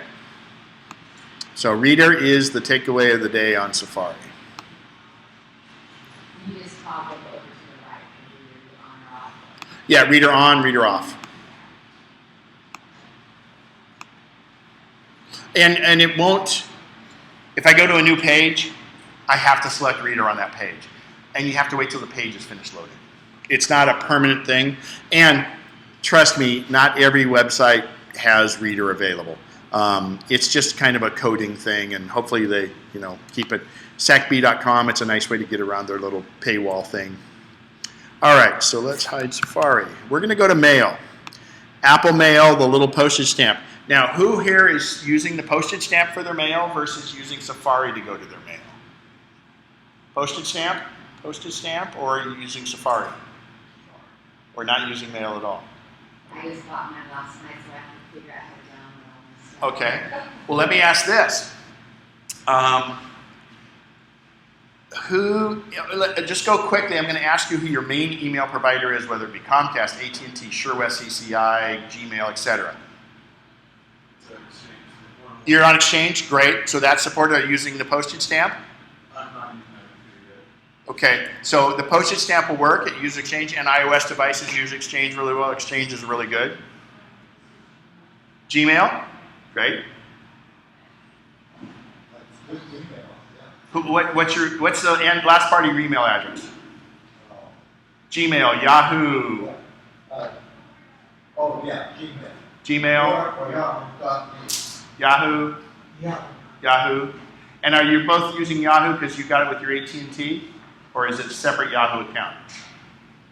Separately. It's not AT&T. Okay, good. Oh, My husband has, I have also AT&T account, which I cannot combine together, cannot come on the same screen. You can in Mail. You can add multiple accounts. I can, it was not, it asked me too many questions, but Ah. I have no clue what it is. Yeah, it's probably a password issue. Password hell, Apple's working on it. To be honest, like these fingerprint readers and stuff, very soon you won't need to put passwords anywhere on any of your Apple products. You'll simply have a fingerprint reader for it. Okay. It's getting there, okay? I mean, because that's the calls I get. Password hell, okay? I mean, it happens. We use online input. That's the name of it? Yeah. Okay. My husband said. Gmail? A Gmail and a web account. Okay. Gmail and Yahoo and iCloud. Great, good. So, Gmail, so only a few of you have an AT&T Yahoo. I didn't hear any of you that have a Comcast or tied to your internet provider, and that's good, because you don't want to use the email your internet provider gives you, because first of all, they're not in the email business, but second of all, what if Bob and Joe's Internet comes along and offers you 3 times the internet speed for 1/3 of the price? You'd be foolish not to jump onto it. So by not using Comcast.net, AT&T, Yahoo, SureWest.net, etc., you're a free agent. You can go with anybody you want. I encourage Gmail because it's the best email service out there, because it also has the best spam filter. Now, inevitably people say, well, I hear they read my mail and all this. No, they don't read their mail. Google makes their money by advertising. If you use the postage stamp Apple Mail, you'll never see those ads. If you go to gmail.com, you'll see the ads, and that's how they fund it. Just like when you do a Google search, the top 3 hits are paid for ads, and the ones along the side are paid for ads. Everything else is not paid for. Gmail has the best spam filter because it's the largest email provider there is. Plus, everything links really well with all your other devices. You check your Gmail on your Mac. You reply to a message. It shows that you replied to it on your iPhone. It shows you replied to it on your iPad. Yahoo has some pretty good email, but the AT&T Yahoo has been problematic. I'm not saying get rid of that email address. Start using something different in addition to it. You have 3 of them. That's great. Good alternatives. You have a webmail one that's good. Do you have it forwarded, or do you go check it separately? No, shoot. Do I have it? Or is it your Gmail webmail you're saying? I have Gmail and a web, no, I have 2. Okay. I have to just get it all figured out. But you can, so in the inbox, I, for instance, have mine checking 6 different emails, all in one inbox. And so it's nice because it's an aggregator. It brings everything into it. You just look at one place. And it doesn't show here because I don't have a second email account here, but what happens is I can be on the inbox and it'll show all my emails, or I can just click on my Gmail and it shows just my Gmails to that box, or just this one. So what happens is it puts them all in one box for you. So you really, it's no muss, no fuss, and you don't see those ads. You can reply to it, and it's the exact same mail that you get on your iPad and your iPhone, and it can handle multiple. And you can have an Exchange and a Gmail, for instance. You can have multiple email accounts. Your files can be split up between the 2 different. They're separate boxes. They're all the little boxes are part of that, and then you can store them in files if you want also. And then if you store them in the files like in Gmail, then those folders show up on your iPhone and your iPad. But Apple Mail, Apple's minimalist. So here's, I'm a fanboy of Apple, but I have gripes about certain things. So the human eye picks up shapes and colors really well. So Apple made all of them gray and about the same shape up there, right? That doesn't make any sense at all. So I've been around a long time, and I still don't know what these little icons mean. So what I do is I say go up to View. I want to affect the view, and I say Customize Toolbar, and I say, well, give me icon in text. And now these will magically have text underneath them, okay? It's not like you had to pay extra for it. I don't know why they didn't include it, but they just want to keep it minimalist. And unfortunately, you have to do that on every single page. So what you don't want, it stays, but like for new message, when I click new message, it's not there. So if I 2-finger click or double click, I can go icon in text. There it is. Does that happen on the iPad? It's just icons on the iPad, I think. You can't do it on, no. Because of the iPad is limited real estate is the idea with that. So, but to me, the icons are a little bit easier to figure out there too than this. So that was your right click? Right click. If I'm in the gray area up here, I can right click. Or I go up to View because I'm going to affect the view and say Customize Toolbar. Now, if I go to New Message, so we're all going to create a new message. So I've already activated so I can see what's here. In fact, let me do one thing, one sec. I want to view, I want to customize toolbar, and I'm going to give it the default toolbar. I'm just dragging the default toolbar up there. So, first of all, BCC. Does anyone here use BCC? Blind carbon copy. It doesn't show up there. So the first thing, and those of you that use it know what it is, but I click here and say BCC. And from this point forward, BCC will always be there. BCC is if you're emailing a lot of people, you don't want everybody else to see the email addresses. And some people seem to believe you have to have something in the to field and the BCC if you're sending a BCC. No, every address can be in the BCC field. So where's your supposed to get that? Right on this little pull down. Okay. And once it's active, it's active. So in this case, I would uncheck it by clicking it again. It's like a toggle. And once it's on for good until you turn it off. So it'll always be on. And it doesn't hurt anything to have it on. But it's really good net etiquette if you're sending out something like that.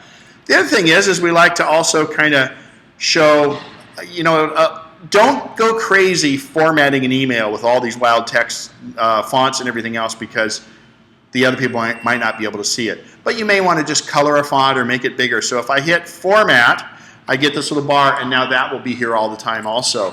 So if I just type in test, for instance, and I highlight test by double-clicking, I can change it to, just so you guys can see it better, 72, and I can change the color to be magenta. So you have that you can do, and once that format bar is up, it's always there. Now, don't always type out everybody's full name because you're liable to make a typo. But remember we had Johnny Appleseed earlier, so let's just type in Apple, and there I can choose from my pull down menus. Okay, there was Jane Appleseed. I'll send it to his wife, I guess. I think I rid of some of those extras. Well, so what happens is if you keep typing, it will filter down and start delineating it. But there's no reason to get rid of them because some of them are in your address book and some are previous ones you sent to. So if it's like, for instance, I wanted to send it to Johnny Appleseed. So if I go APPLE, look, I get a lot of them. But let's just type John, John, and I still get a lot too. So John Stewart. Oh, that's interesting. So there's John Appleseed. You can get rid of previous recipients another way, but I would really just not mess with that. Just let it autofill. And the first time you send somebody an email, if they're not in your pull-down list, once you've sent someone an email, they will now be part of your autofill list. So in other words, or if you receive something from someone, they will be part of your autofill list. All right. Let me see if I'm going to do something here because I need this for future classes. And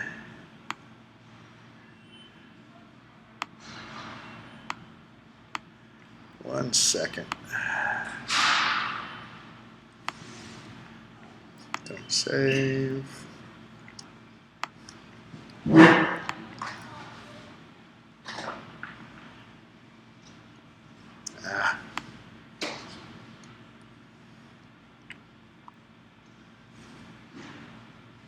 Oh, I'll do it this way.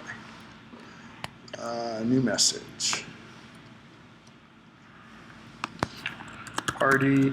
Oh, remember I talked about dictation?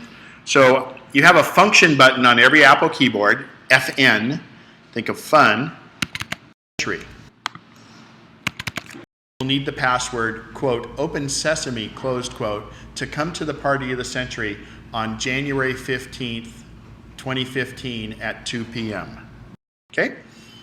So I just talked it and it typed it. Very similar to how your Mac will do it. Again, you double tap the function button the first time you do it. You double tap it to start it. You single tap it to stop it. It will record up to 30 seconds. I am going to save this email and see if this will let me do it. And so it's in my drafts. Ah, it worked. All right, hang on. I'm going to amend that. edit.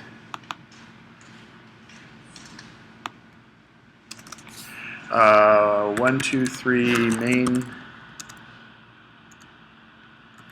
Street, Sacramento, CA 95815.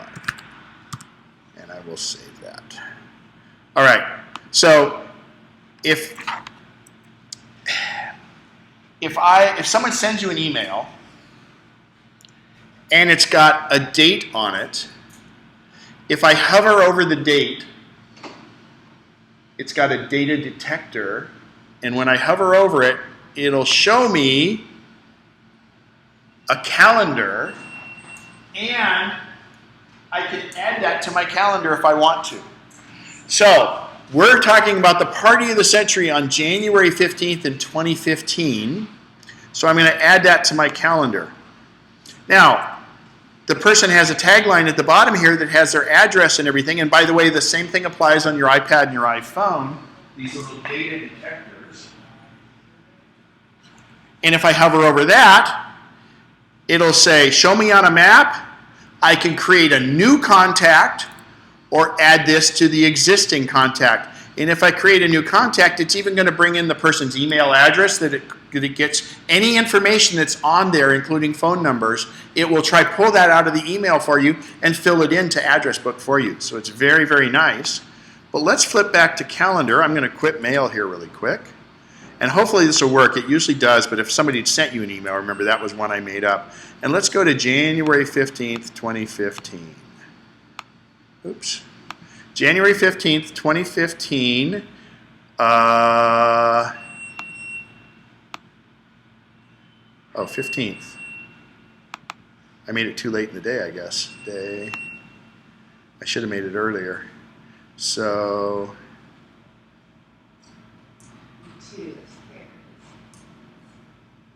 I don't see it.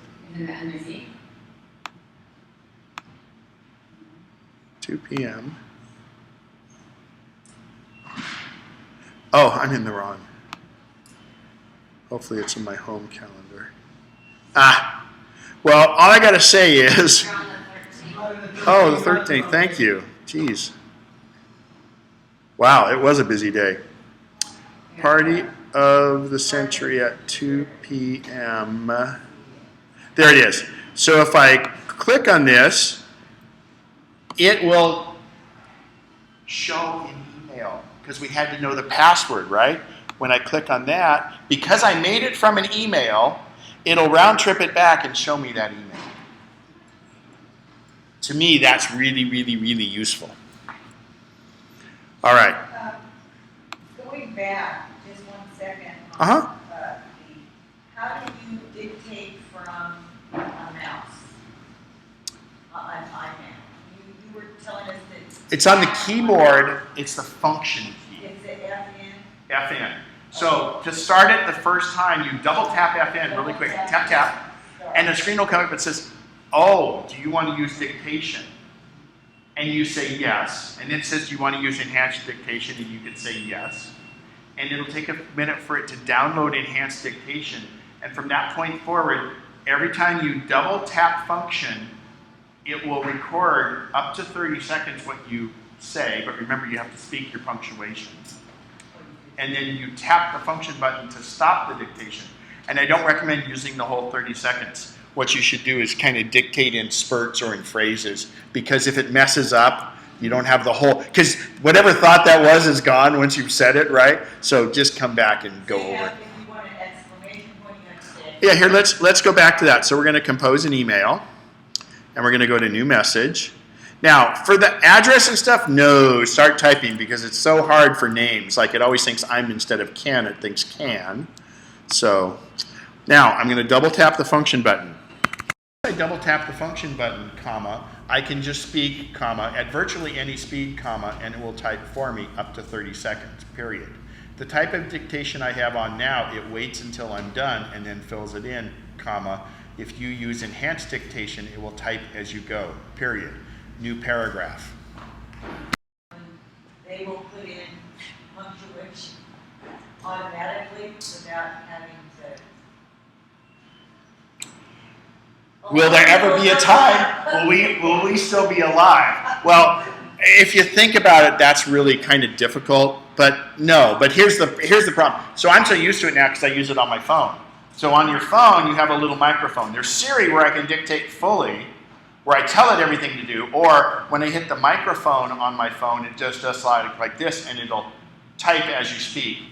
And you have to learn to speak your punctuation. Now, because I do it so much, now if I leave somebody a voicemail, I'll say, hey, let me know if you're going to make it to the game, comma. And I'm like leaving them a voicemail, and I say comma, and it's like, oh, God. And they know exactly what's going on.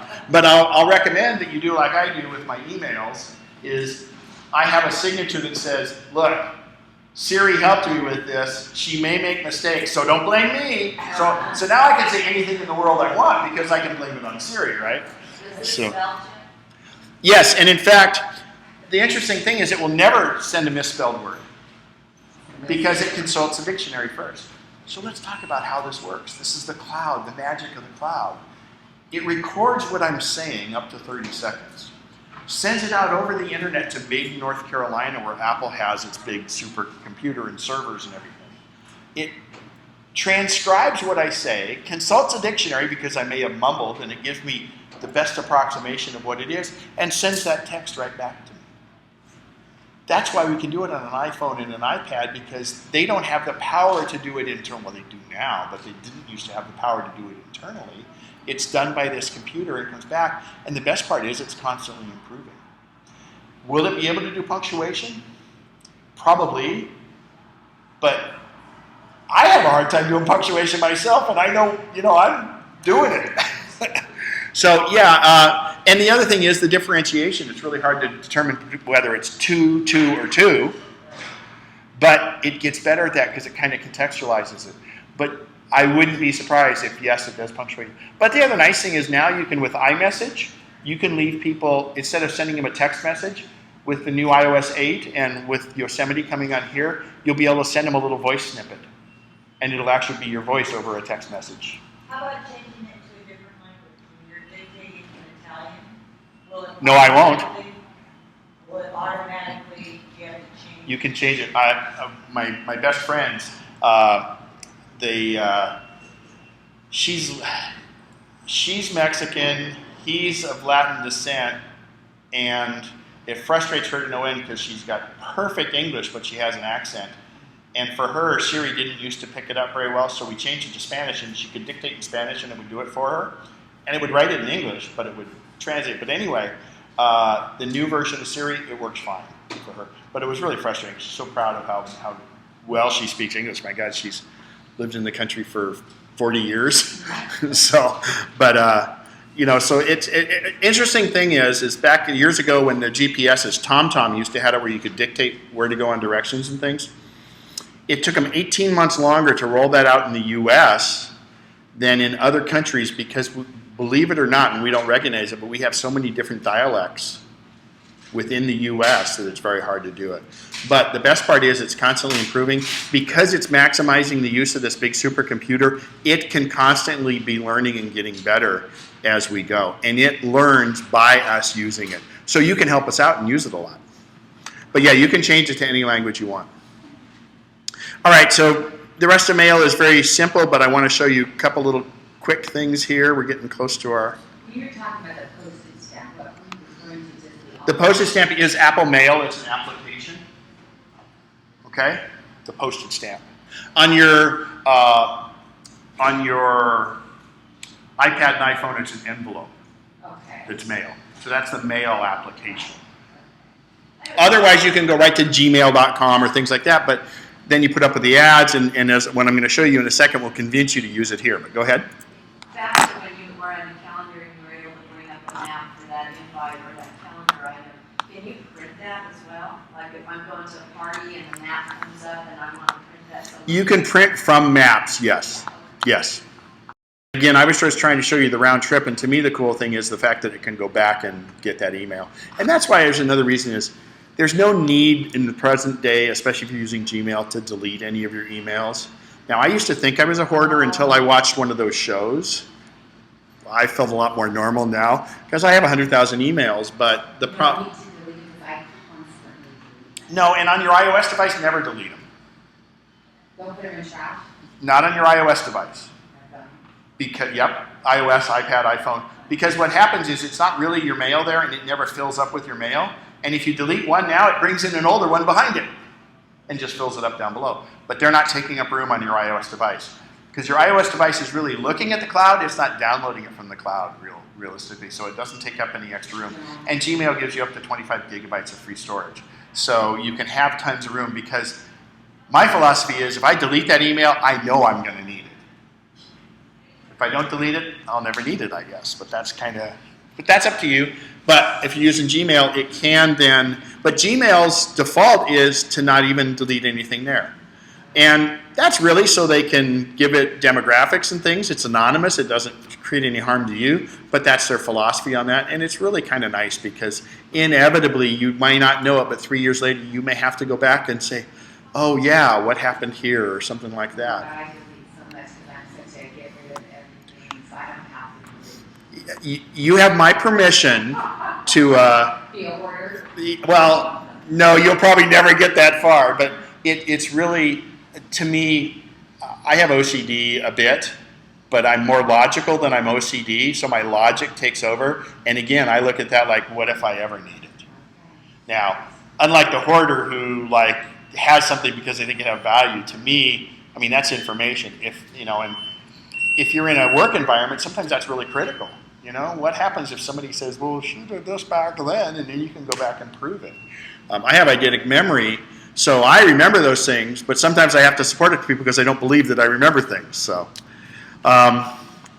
anyway, mail. So let's go back and let's do a new message. And let's have we've talked about the yucky part of mail. Let's do some fun stuff. So if I go to new message, I have a little thing. Remember we had the media browser and pages? Well, we have photo browser over here. And if I click photo browser, ultimately you're going to want to put photos in an email. So I simply just take this and just drag it to my email from photo browser and drag it to photo from photo browser, and all those photos are there. Can you do this on an iPad? On an iPad, you'll do it right from the photos, in which I'll show you in a second from here. But in the photos, you would share it. So you grab the photo and you say share by email. You don't do it from the mail app in there.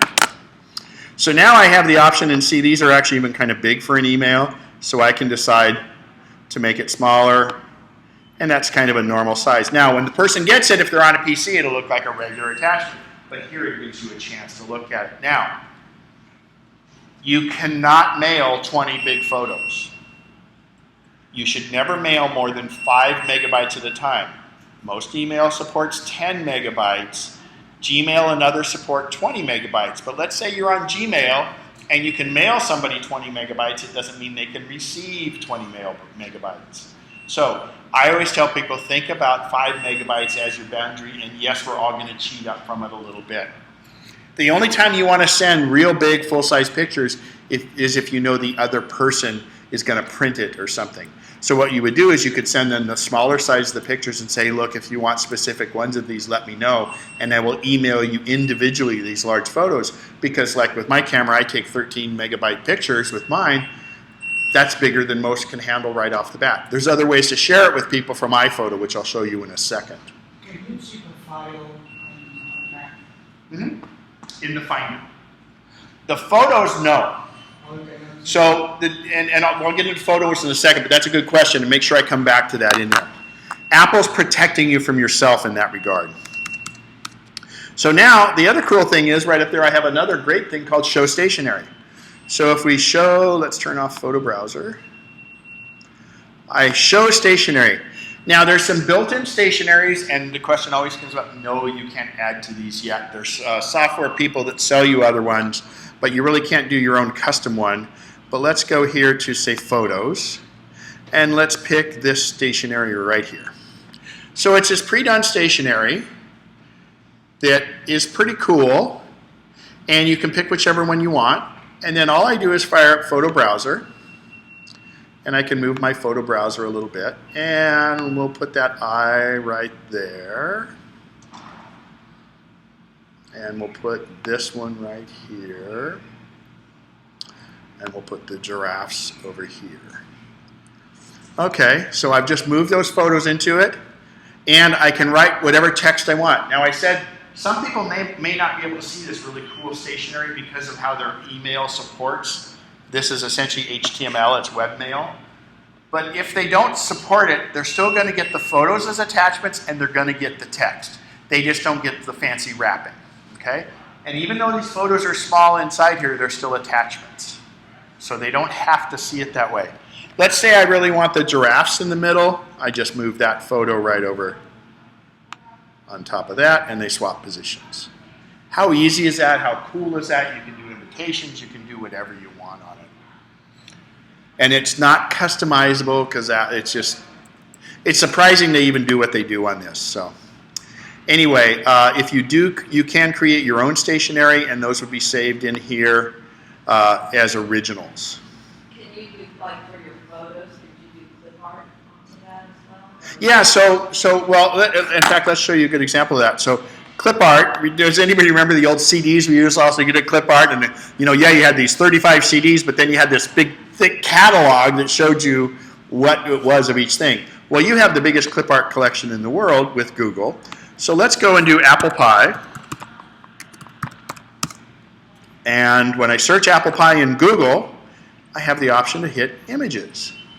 So when I hit images, it now gives me all these images of apple pie. And surprisingly enough, this is a Mac Mini that somebody has made into an apple pie. But if you'll notice, you can also do clip art style, which clip art is different from regular photos because clip art can be made larger and smaller and it scales very well. But you can search by all of those things. But we're just going to pick this one. We'll pick this apple pie right here. So if I click on that, and I click View Image, now I'm in Safari, and I'm on this image, and if I right-click or control-click, secondary click, look at the options I have. I can copy the image to my clipboard. If it's something I'm going to use later, I can add it directly to iPhoto Library from there. How easy is that? But I'm going to copy image. Now, sometimes these will have what's called watermarks on them, which is the paid-for sites and stuff. If it's just sending it to a friend or something, you can use that. But realistically, you would not want to use that in a commercial environment because you're not paying for that. You're plagiarizing that photo. That's all up to you. So now I'm going to click on Mail. And I want to make, instead of giraffes, I just click on that and hit Command V paste. Come on. Wow. Let's try this. Yeah, it won't do it in the stationary part. Let me see if it'll let me move it up there. I don't think it will. Yeah, there we go. So I had to paste it in the body and then moved it up there. It wouldn't go direct, I don't think. Yeah, it won't let me do it direct, but I can get it in. But if I'd added it to my iPhoto library, it would have shown up in my photo browser. And the cool thing is, as I'm going to show you an iPhoto in a minute here, is when you make albums, you can search within the albums. So if it was your trip to Africa, you would have your album of Africa and bring that art in. All right, so, and then at this point, you can just send it, and off you go. Again, you can change the size of those. So that's Apple Mail. It can be just very much utilitarian, or it can get fun and have a lot of things, but it's limited because email works on the lowest common denominator.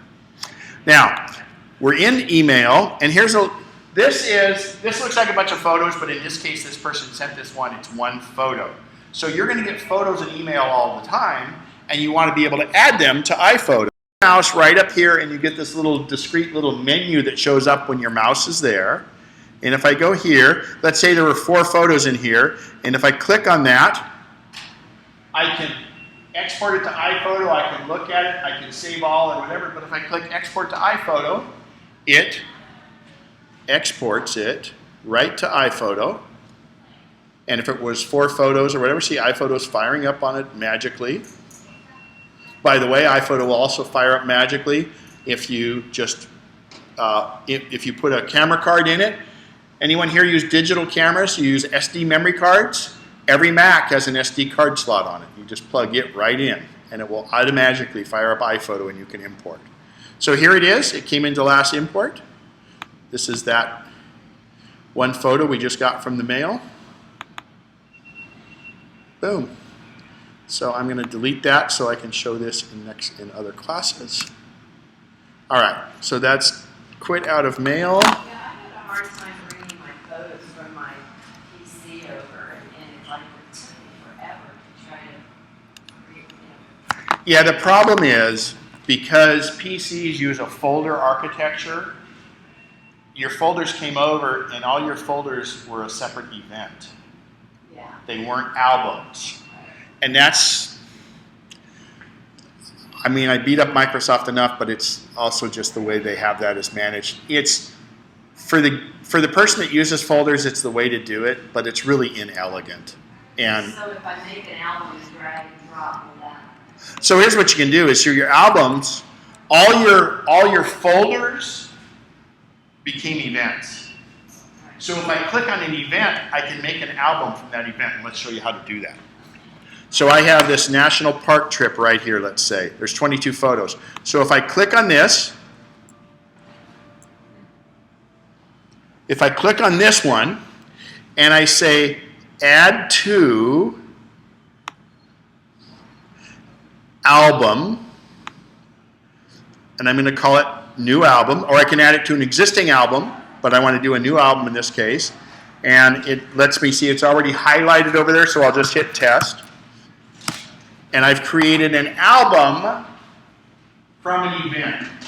But that went forward too fast. Let's talk about what iPhoto is for a second. The main part of iPhoto is just the folders. It is a sealed box package that, yes, you could go in and see your photos if you want, but Apple makes it very hard for you to go see those photos because people inevitably would start screwing with it and mess it up here. And nothing's more precious than your photos. So Apple protected us from ourselves by closing it up. They should all show up in photos, but if you have to get in, there's ways to do it, but I don't recommend it. But your JPEG is still your JPEG, and it always exists there. So it's there, just the ability to get it isn't always there. You can do, if you had a particular one, you can do your search for it and find it. Anyway, so photos is your shoebox of all your photos. And that's exactly, I'd like to de-geekify it and think it back to a shoebox full of your photos.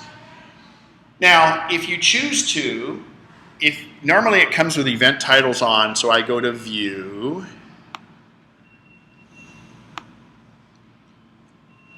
Event Titles, and see it shows these event titles here, which I don't like. I immediately go to View and turn off event titles, because now all my photos are chronological, which makes sense in the shoebox. So if I go over to the scroll bar, which we of course have exposed, and I start scrolling, it shows me the dates where I am. And so I can kind of delineate it.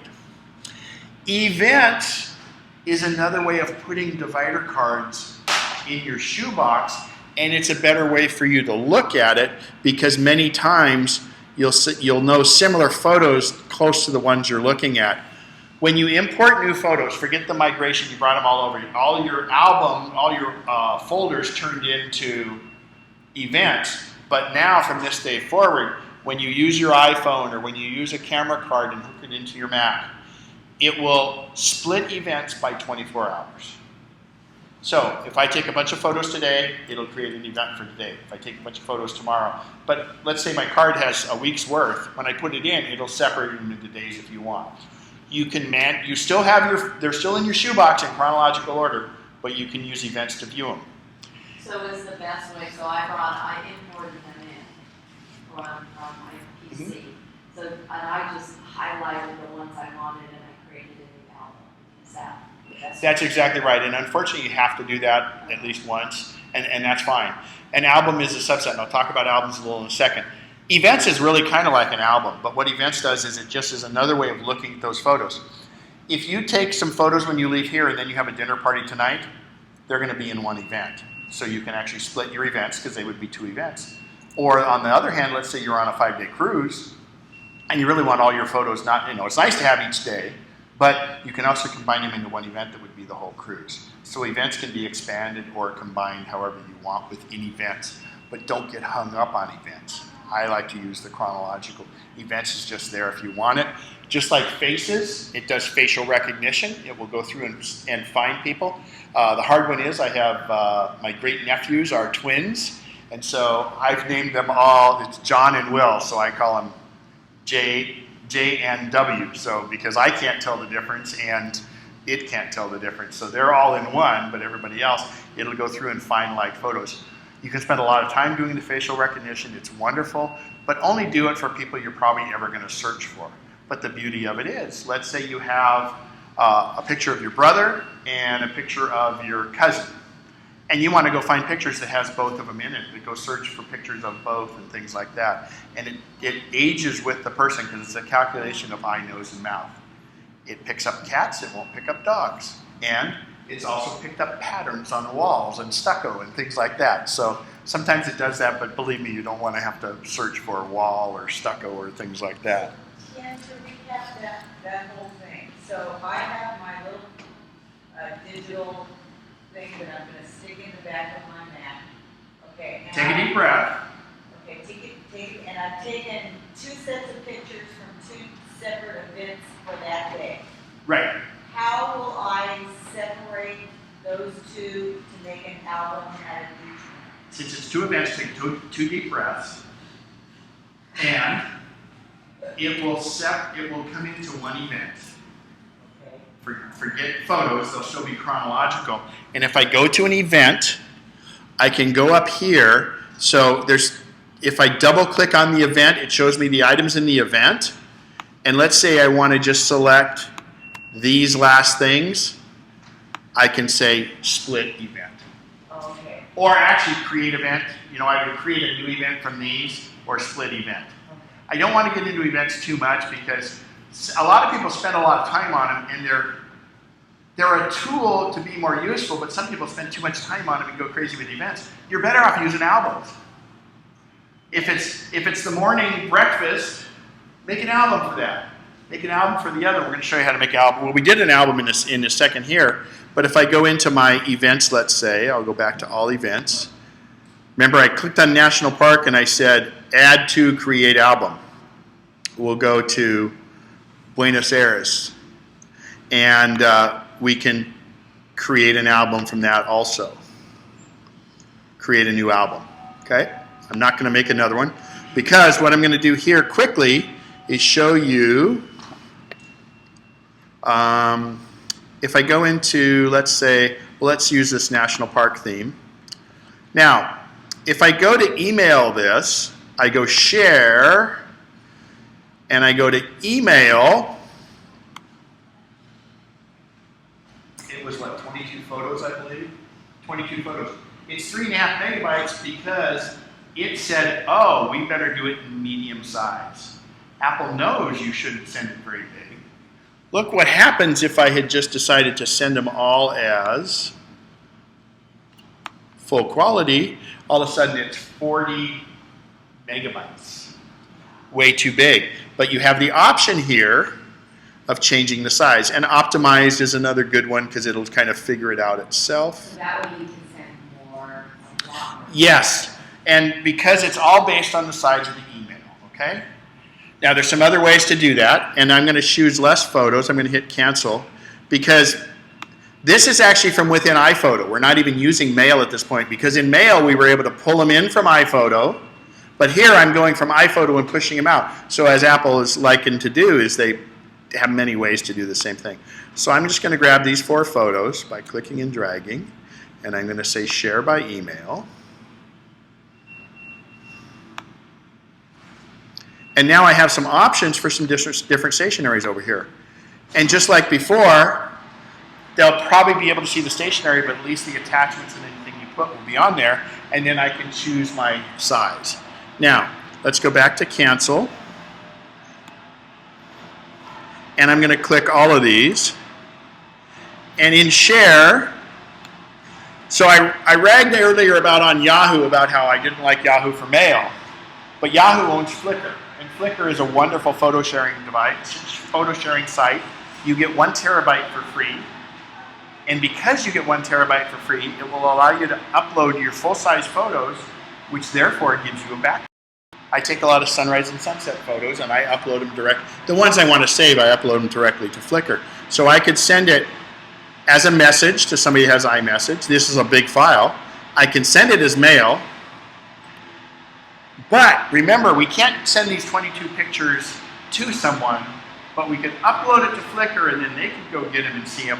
Or with the cloud, I could, oh, see, I don't have it on, but you could also send these to the cloud, and then the other person gets a link, and they simply download the photos, because then you're only sending them a message that has a little link in it.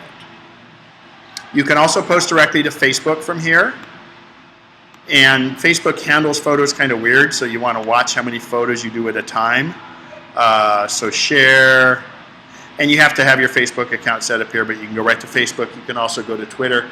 And I'll tell you, if you ever want to make any of these books, my mom just had her 90th birthday party and took a bunch of pictures.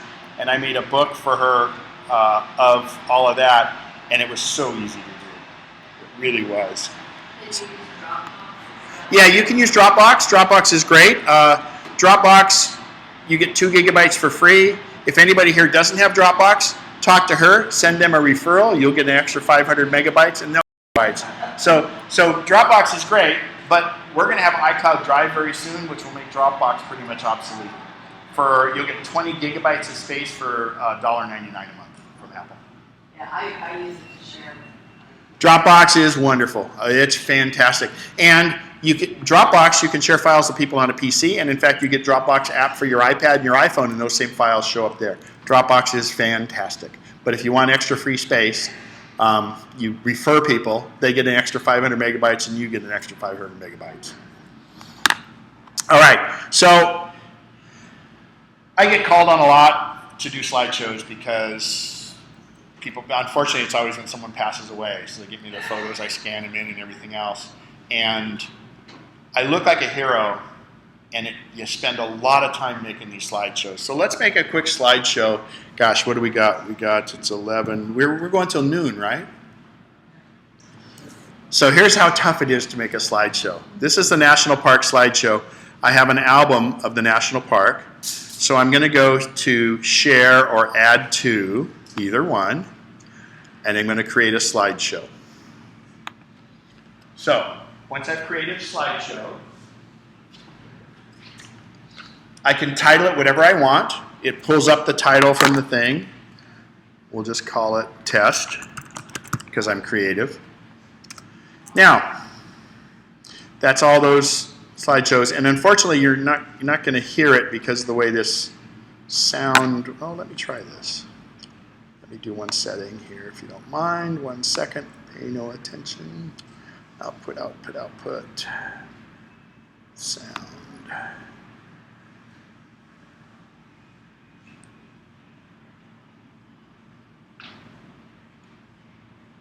Apple TV. Family room. Oh, I know why it does it in there. We'll see if this does it.